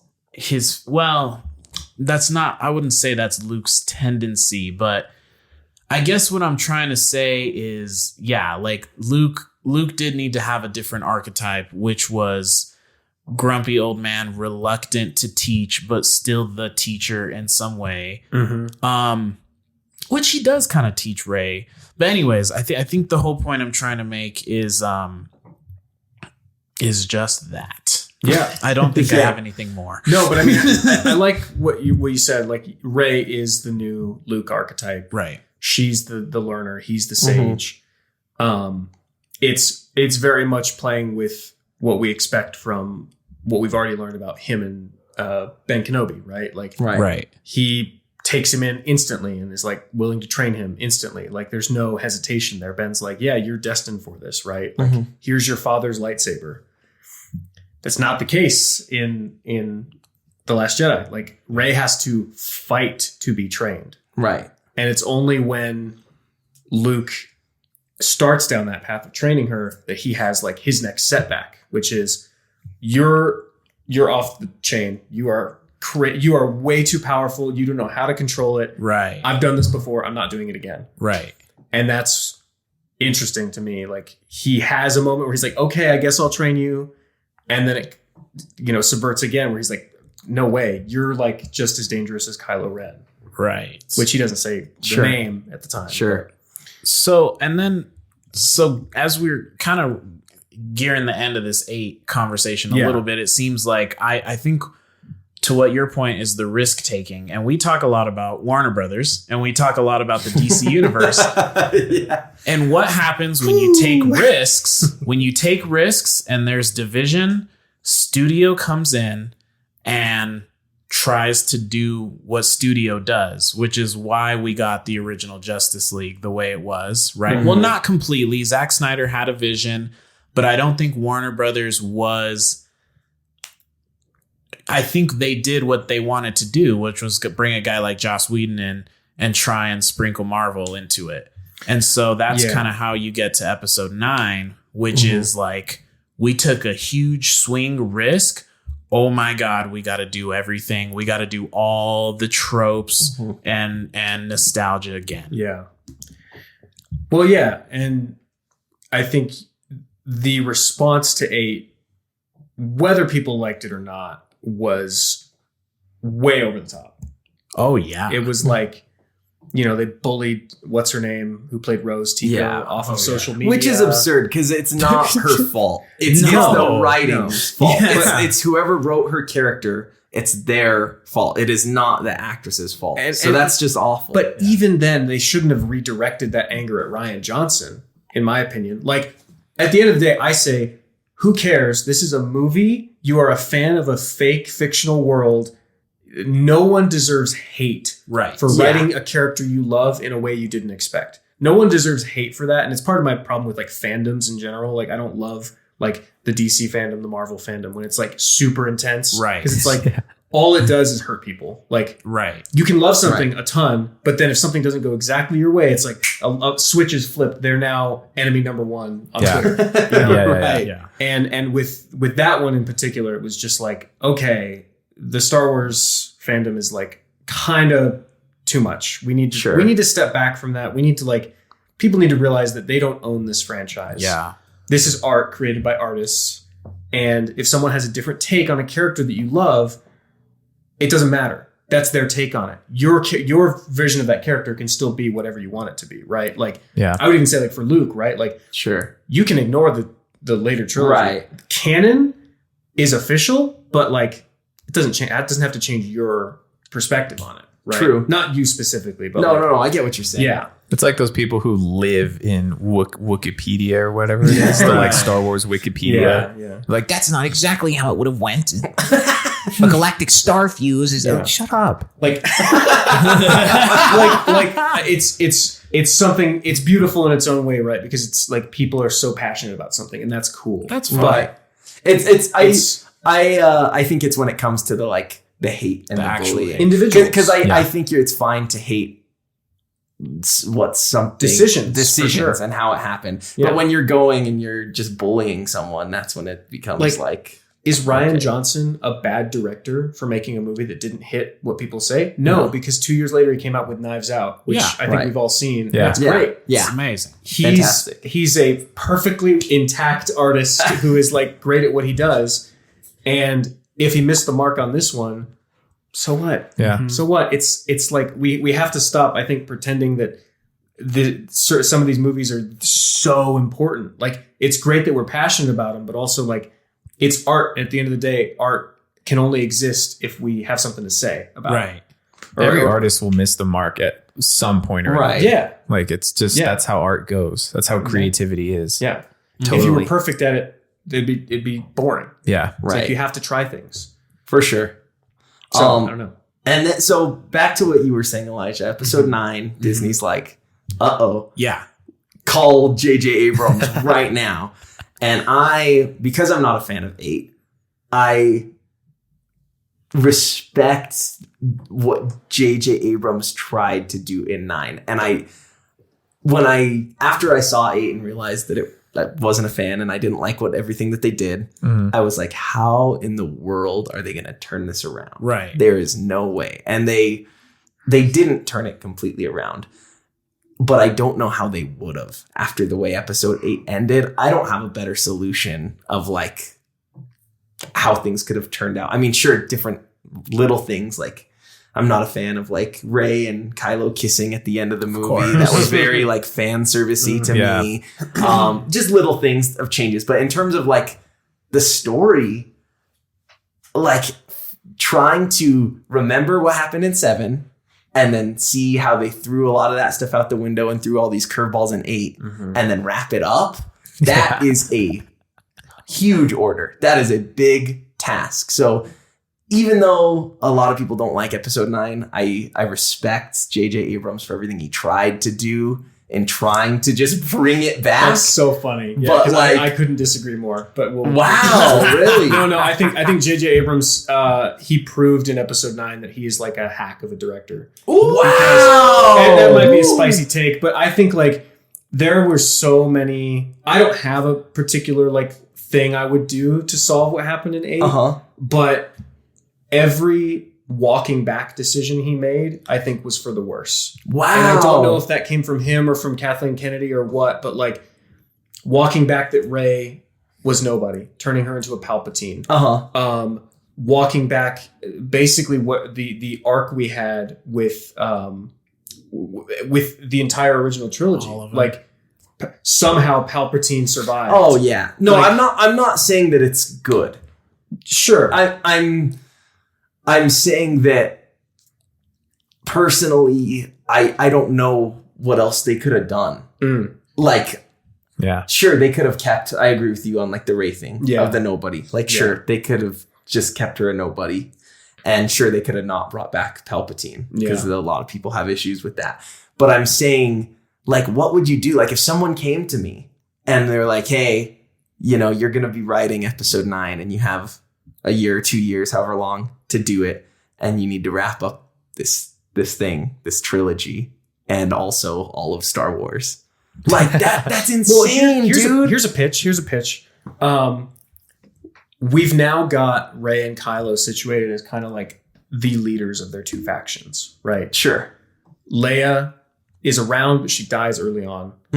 I wonder also how much it would have been different if Carrie Fisher hadn't passed. Well, that's another thing. Imagine that on top of that tall order. It's like, oh, and by the way, Carrie Fisher is dead. Yeah. Like, crazy. But like, I think now, like, what I would have loved to see now that I know what did happen and how unhappy I was with that, I would have loved to see basically like two huge armies of like the New Republic and First Order, right? Yes. Yeah, something like that. Yeah. And with them at the helm, like those two, and like having a big, like a more traditional, like leaders clashing thing. Yeah. Instead of it turning into like, what's our final scene?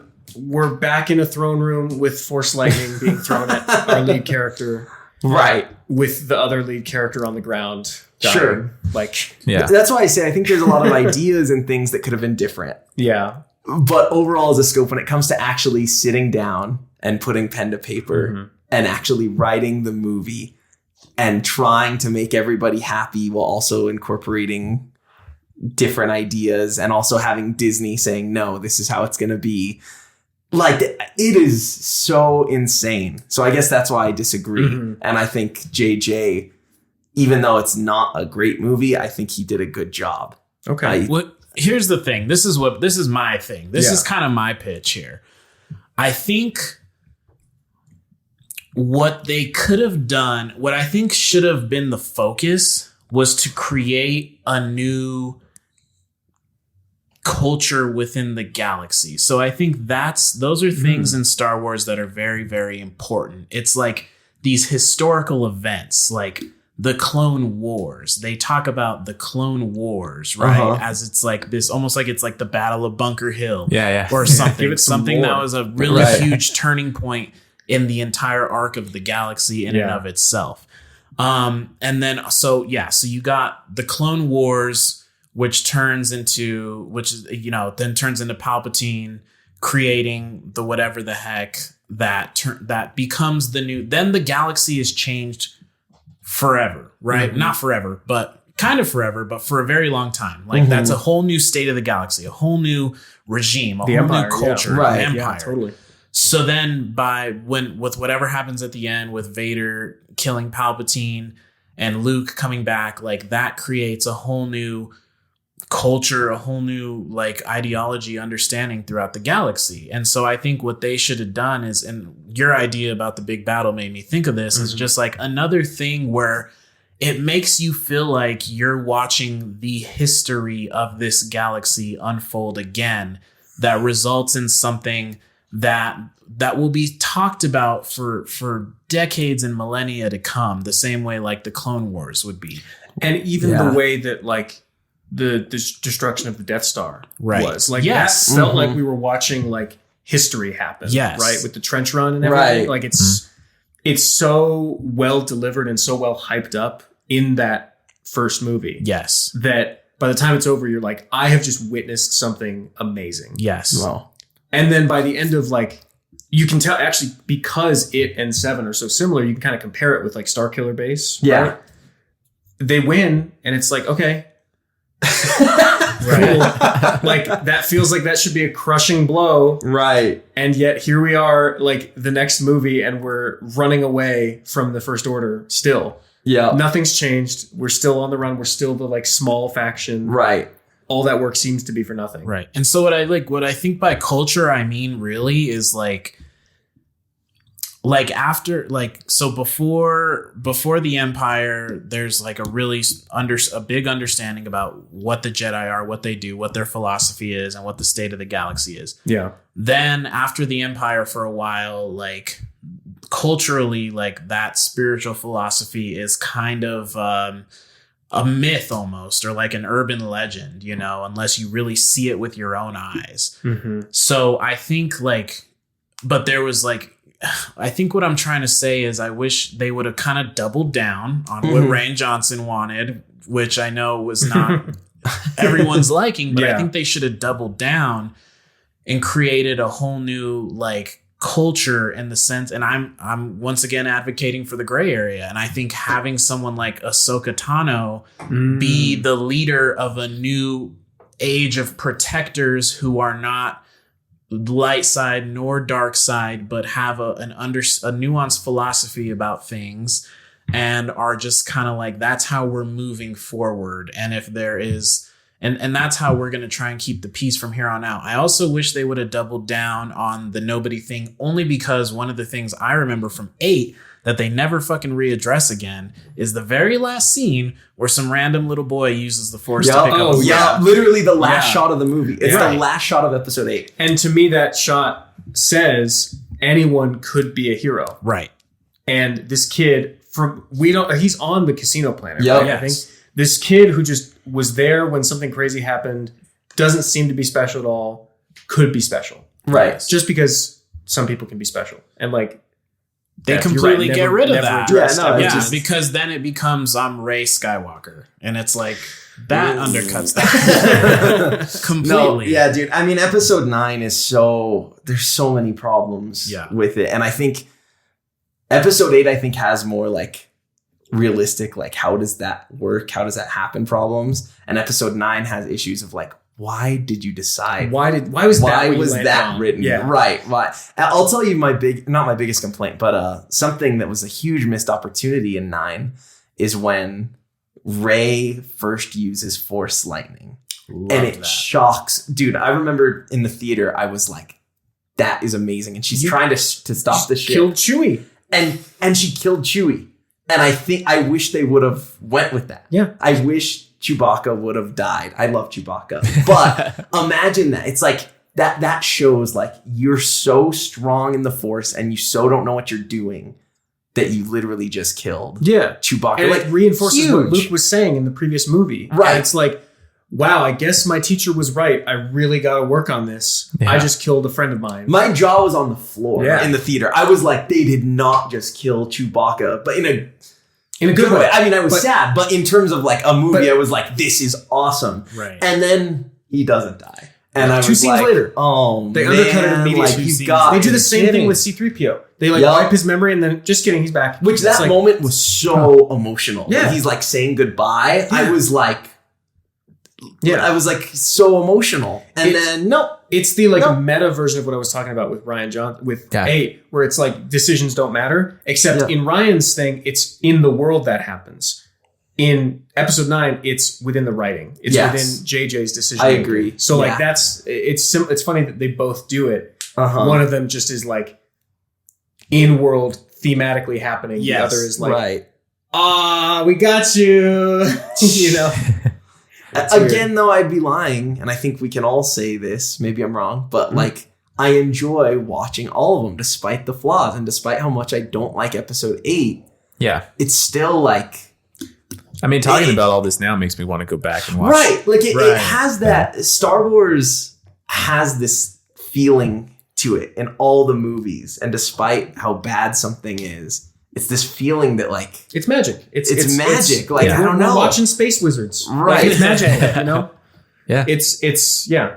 Space wizards and samurais. Exactly. I'll say this much for 9 though, and this is where they get me, is Palpatine is my favorite character. Ooh. So that was one of those where like I didn't get at first. I think I had a feeling deep down inside like this is not right. Mm-hmm. But Palpatine is my favorite character. so he's back I and you're was happy like, about it. Yeah. okay, I'm into Yes. it. I do wish see this would have ruined Star Wars maybe, but I kind of just wish they would have went Rey turns bad, Kylo turns good. oh, that would have been. I just wild. wish they would have done We had theories Yeah. about that. Uh-huh. We were like, Rey's playing with the dark side. She's going to turn bad. Kylo clearly still has good in him. Mhm. He hesitated, even though he lied about it to Snoke. He hesitated when he killed his father. Right. Yeah. Didn't kill his mother.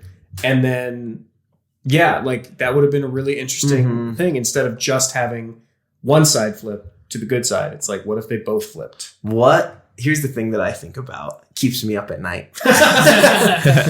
There apparently is a different version of Episode 9 Mm-hmm. that is written. And I think it was from that Colin Trevorrow guy, the Release the Jurassic World Trevorrow guy. cut. And it was called Star Wars Episode 9 Duel of the Fates. Yeah. Which is the name of the song in Episode 1 of the famous Darth Maul fight. I mean, just that title alone gets me excited. And there's like concept art from it that looks incredible. I don't know what the story was going to be, but it makes you think, you know, if what happened in Episode 8 didn't happen and Disney would have continued their original plans, what would Episode 9 have been? How different would it have been? Would it have been this like masterpiece movie? Would it have sucked? Well, but no one knows. But you say it right there. What if they continue with their original plans? They didn't have them. Right. That's the thing. Right. So like, there's no what if for it because No. there's no what. Right. You know what I mean? There's no Right. like, there's no content there to have branched off from. It was just, hey JJ, make this first return to Star Wars. Cool. Hey Ryan, make the second one. Cool. Right. And I like what you said about you wish they had doubled down on 8 because I think You mean on like, 9? No, on 8. Oh, like on double 8. down on 8 On the into philosophy. 9. Oh, yeah. Yeah. Okay. Because, you know, you're a comedy guy. Yes. And Yes, right? and So, like- right.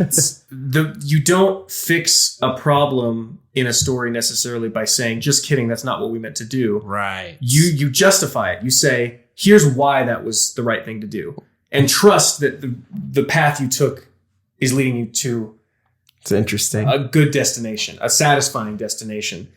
And they clearly didn't have that faith in themselves, nor in Rian Johnson, because they canned him. Which is why I understand, too, the whole feeling that JJ is kind of a hack, just because it really did prove that JJ is a company man.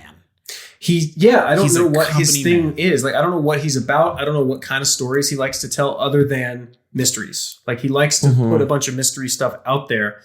And, I'll admit, I'm not like very familiar with all of his work, but like, I've seen some of Lost. I've seen the new Star Trek movies. Yeah. Star Trek movies, in a weird way, kind of feel like the Star Wars movies. It's a reboot.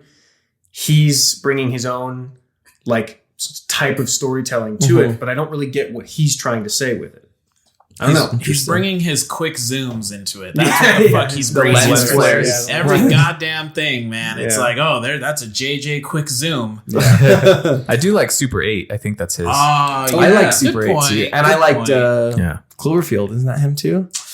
Wait, I don't know. isn't Was it? he? That's Oh right. yeah, I well, think he's the like original a Cloverfield producer or is, something. I think he helped. The Cloverfield universe is from his mind. I think. I believe that's right. Yeah. Which I can fuck with that. I can do Yeah. that. I think he's very much a Steven Spielberg. Like Steven Spielberg loves the alien, the mystical. Yeah. And I think he's kind of in that realm too. Yeah. Yeah, J.J. Abrams produced Cloverfield, directed by Matt Reeves. Oh, you're right. Yep. You're The right. Batman. My man. Batman director. I fucks That's with right. my Wild. boy Matthew Reeves. Yeah. Matthew Reeves. Those who know him call him Matthew. What were your thoughts on 9? I haven't heard Estevan. your initial, not only initial, but your current thoughts on 9. Because I'm mixed about it, So 9 was one of those that it was the first one that I didn't rush to the theater to see. I didn't see it that's until right. like when the Oscars came out. I remember was- I went with you to see it again. Yeah. Yep. So like it was like 2 or 3 months after the movie had already been out. Right. Before I saw it. And when I went to see it, I still felt that excitement. Sure. Because it's a Star Wars movie. I had also heard all the bad stuff about it. But I was also excited just to see how they would wrap this thing up. And so again, it was one of those when I watched it, I was like, whoa, cool. Little lackluster on the lightsaber fighting and stuff, but still cool. And I haven't seen it since. So and that's been 2 years. 3 almost. Almost 3. 2.5, So it's really not fresh in my memory at all. Like some of the stuff you guys are talking about, I forgot she almost killed Chewbacca with Force lightning. Yeah. Right.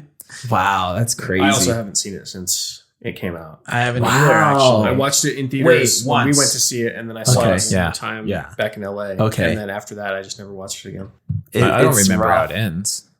You don't remember the ending? It has one of the most infamous lines in all of Star Wars. I'm Ray Skywalker. With a yellow lightsaber. She's a On yellow Tatooine.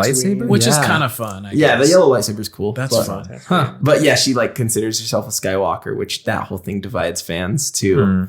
Which is a whole nother thing. But at the end of the day, I think that everything would have been better if they just planned it all out. Oh, for sure. And going back to what I said towards the beginning of the podcast, it saddens me to watch episode 7 because I really like it and I like everything that was set up.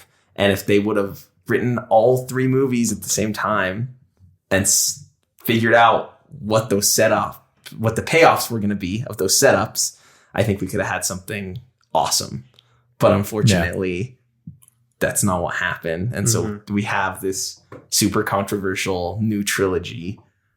And I think we can all agree we wanted cooler lightsaber fights from the prequels, which fingers crossed, I really hope we get in this new Obi-Wan show that's coming out. I'm like, I also I need it. This might be the hottest take I have, actually, this whole thing. Okay. A good hot take. I'm kind of tired of Jedi, man. Yeah. I'm kind of tired of it. I want to see more stories about just the people in that world, like the underground stuff. Yeah, that's why I liked the Mandalorian a lot. Yeah. And there were parts of the Mandalorian where we veered into the Jedi side of things, like when Ahsoka shows up, Right. And she has that fight with the lady with the spear. Yes. Yeah. And like cool fight, like really, really cool.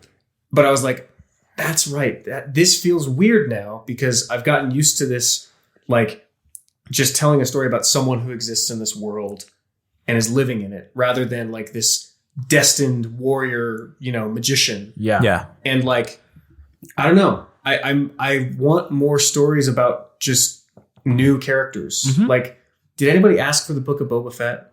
No. Like, No. You said it's okay though, right? You've watched some of it? I haven't seen the last 2 episodes, but Okay. it's pretty good. Elijah, you said it was The really last good, 2 right? episodes are the best episodes. Yeah, that's what I Okay. heard. Well, So it gets better as it the goes. second to last episode is the best episode Okay. but I don't know. I don't want to Yeah, don't say maybe. ruin it. But there's Yeah. a reason that the second to last episode of the Book of Boba Fett is the best episode, and that's because it has not much to do with the world of the actual show. But other Star Wars stuff, that's a lot that Better. we like more than that actual show.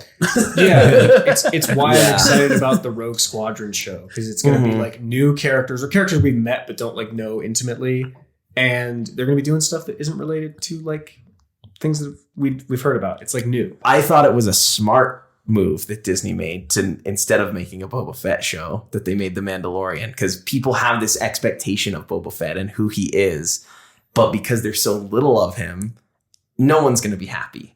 Yeah. So they were like, okay, well, we need to make a cool like bounty hunter type character and we'll see if it works. So instead of going into Boba Fett, they made The Mandalorian. So Yeah. no one had any expectations of like who this guy was and how it was going to play out. And it totally paid off. And then because that was successful, we got Book of Boba Fett because I think Right. they were like, okay, we can do this now. And from what I've seen, I haven't finished the show, but from what I've seen, he is different from what I pictured in my mind. And it kind of is a little disappointing. And not that I don't like him and not that I don't like the show, but I think it was, I almost wish they wouldn't have touched it because I think it's cool to kind of have that character of like, that's Boba Fett. He's this mysterious guy. We've seen him for like 10 minutes and we know nothing We about don't him. need anything about him.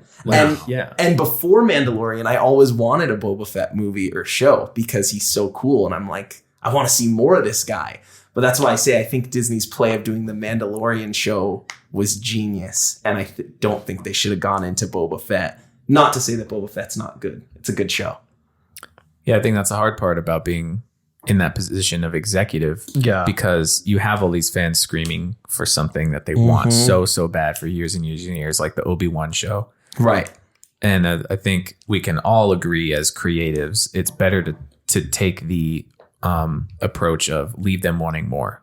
Right. Don't always give them more Sure. because then when you do, it's been so many years now that their expectations are going to be, you can't Right. satisfy it. There's Well, and no I way. think also there's a part of it where it's like you, as a fan of something, you don't always know what you actually want. Mhm. Yeah. And it sounds like kind of dismissive to say that, but like creative, like writers and directors can more accurately, I think, tell what an audience will respond to than the audience themselves will. Right. And it's kind of like, our job as creatives to be like, I know you're saying you want this, but trust me, this will give you more of a reaction. You will respond to this path more. Right. And like, that's exactly what they did with Boba Fett, right? Right. They're like, yeah, I don't think you want Boba Fett as much as you think you do. Like, he was on screen for 10 minutes, said 2 lines, and he was Shot cool. once, I think. And then died. Yeah. Right. Quote unquote died. and then they were like, but the place he comes from, the Mandalorians, they're pretty cool. Let's tell a story about them. Right. And sure enough, nailed it. And Jon Favreau and Dave Filoni are like killing it.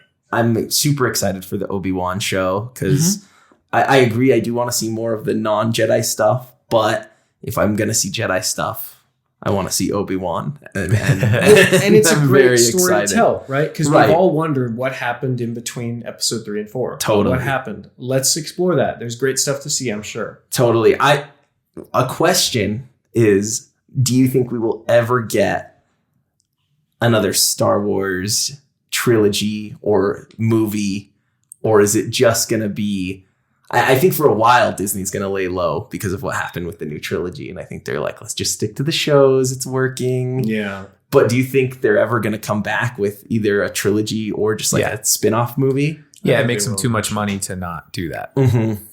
I think they will. I think they'll kind of sit on the TV shows for a little bit, see what comes up creatively from that, look at the fan subreddits and stuff, and then go back and be like, we could probably squeeze another trilogy from this. Yeah, I would like to see stuff like before the prequels. Yeah, like the Old Republic stuff, like when there's like tons of Jedi and tons of Sith and stuff. Like that would be probably really get a cool. Yoda show. Honestly, yeah, you got 800 years of history. Yeah. I mean, have you guys seen those cutscenes they make for the Old Republic video game? Dude, they're these cinematics they make. They're just they're animated for the game, and they're like some of the best Star Wars content ever. They're it's basically so like 5 cool. to 6 minute short films, basically. I love that. They're emotionally impactful. They have some of the best fight choreography in all those lightsaber fights.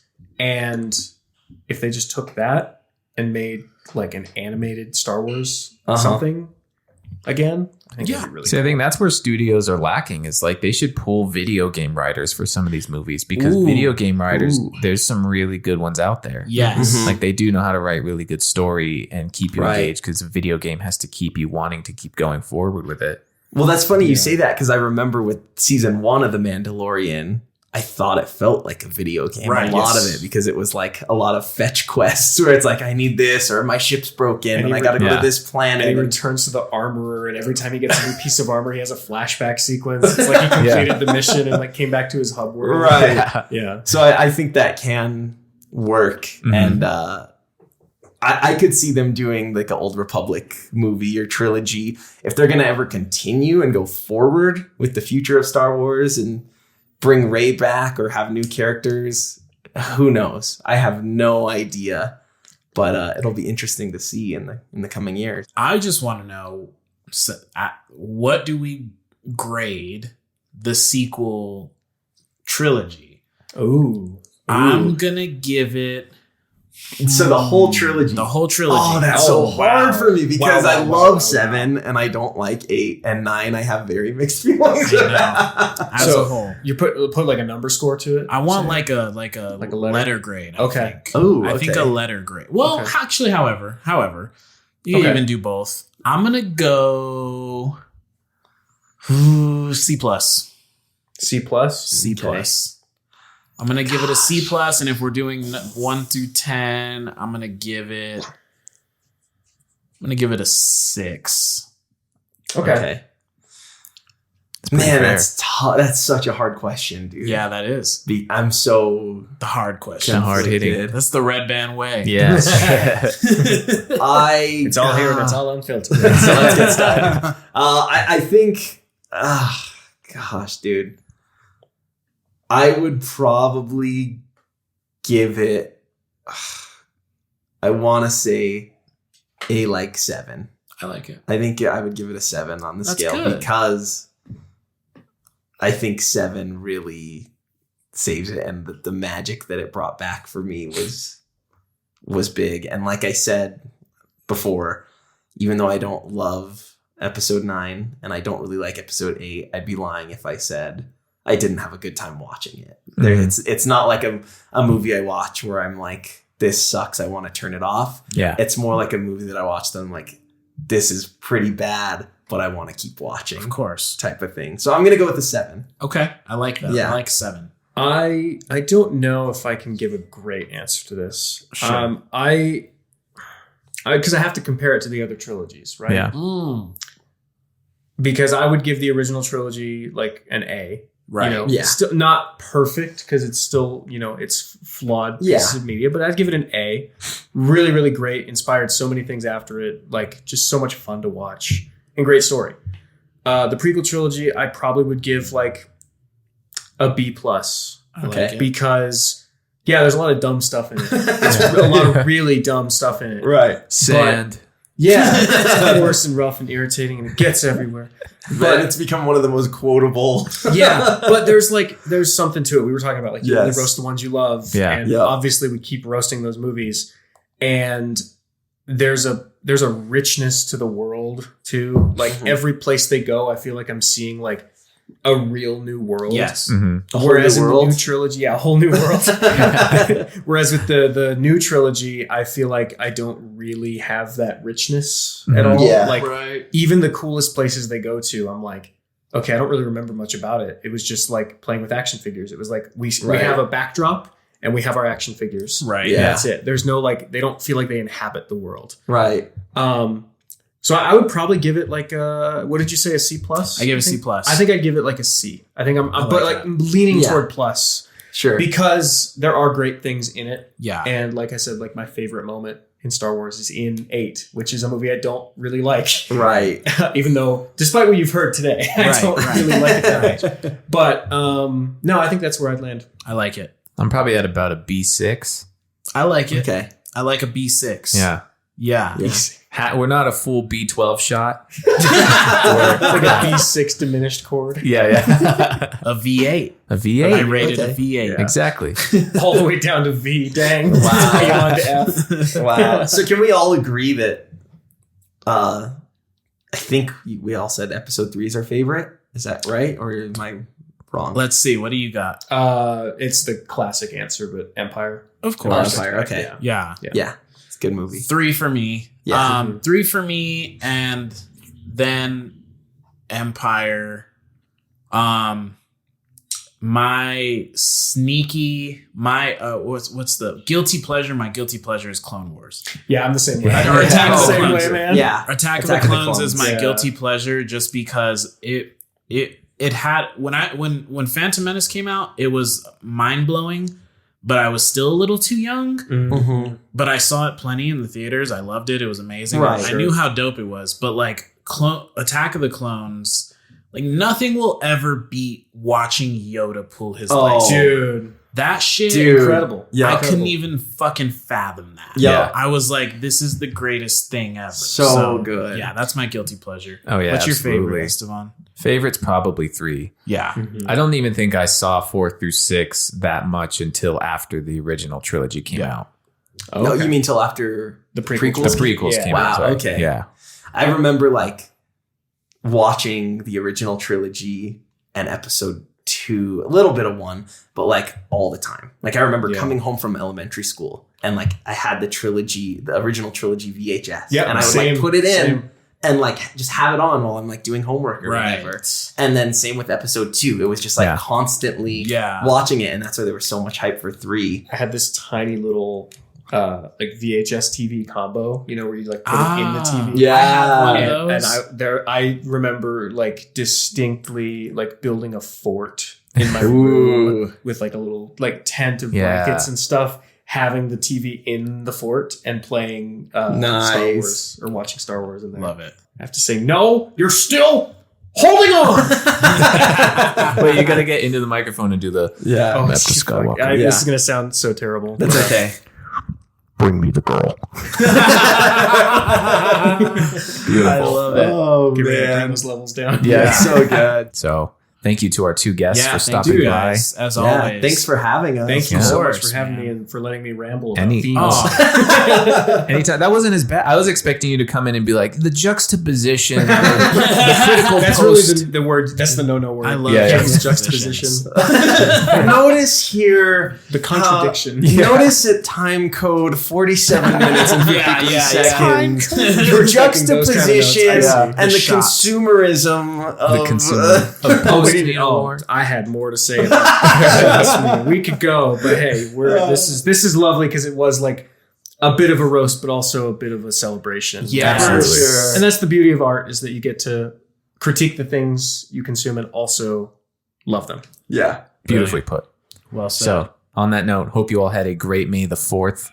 And may the 4th be with you. Honestly, man, let it be with you. Yeah. Let it be with you. I hope Watch it's Star with you. Wars Episode 3. Yeah. Go back and watch the ending of Star Wars Episode 8. See if you see any blasters coming from the speakers. I do not. That's true. Yeah, check his work. Good luck and answer. Send into Redband. What was their plan? What was the Resistance's plan? I couldn't tell you. Who knows? You can find us on Instagram. You can find us on YouTube, Spotify, Apple, Google, Amazon, Twitter, Google Twitter. Plus. No, we don't have a Twitter, but We'll get there. MySpace, MySpace. You can find us on MySpace. Hell yeah. Napster. Wow. What was the other one? LimeWire? LimeWire. Wow. Forgot about Find us on the Pirate Bay. Yeah. So until then, everyone, may the 4th be with you, and we'll see you next time. See you next time.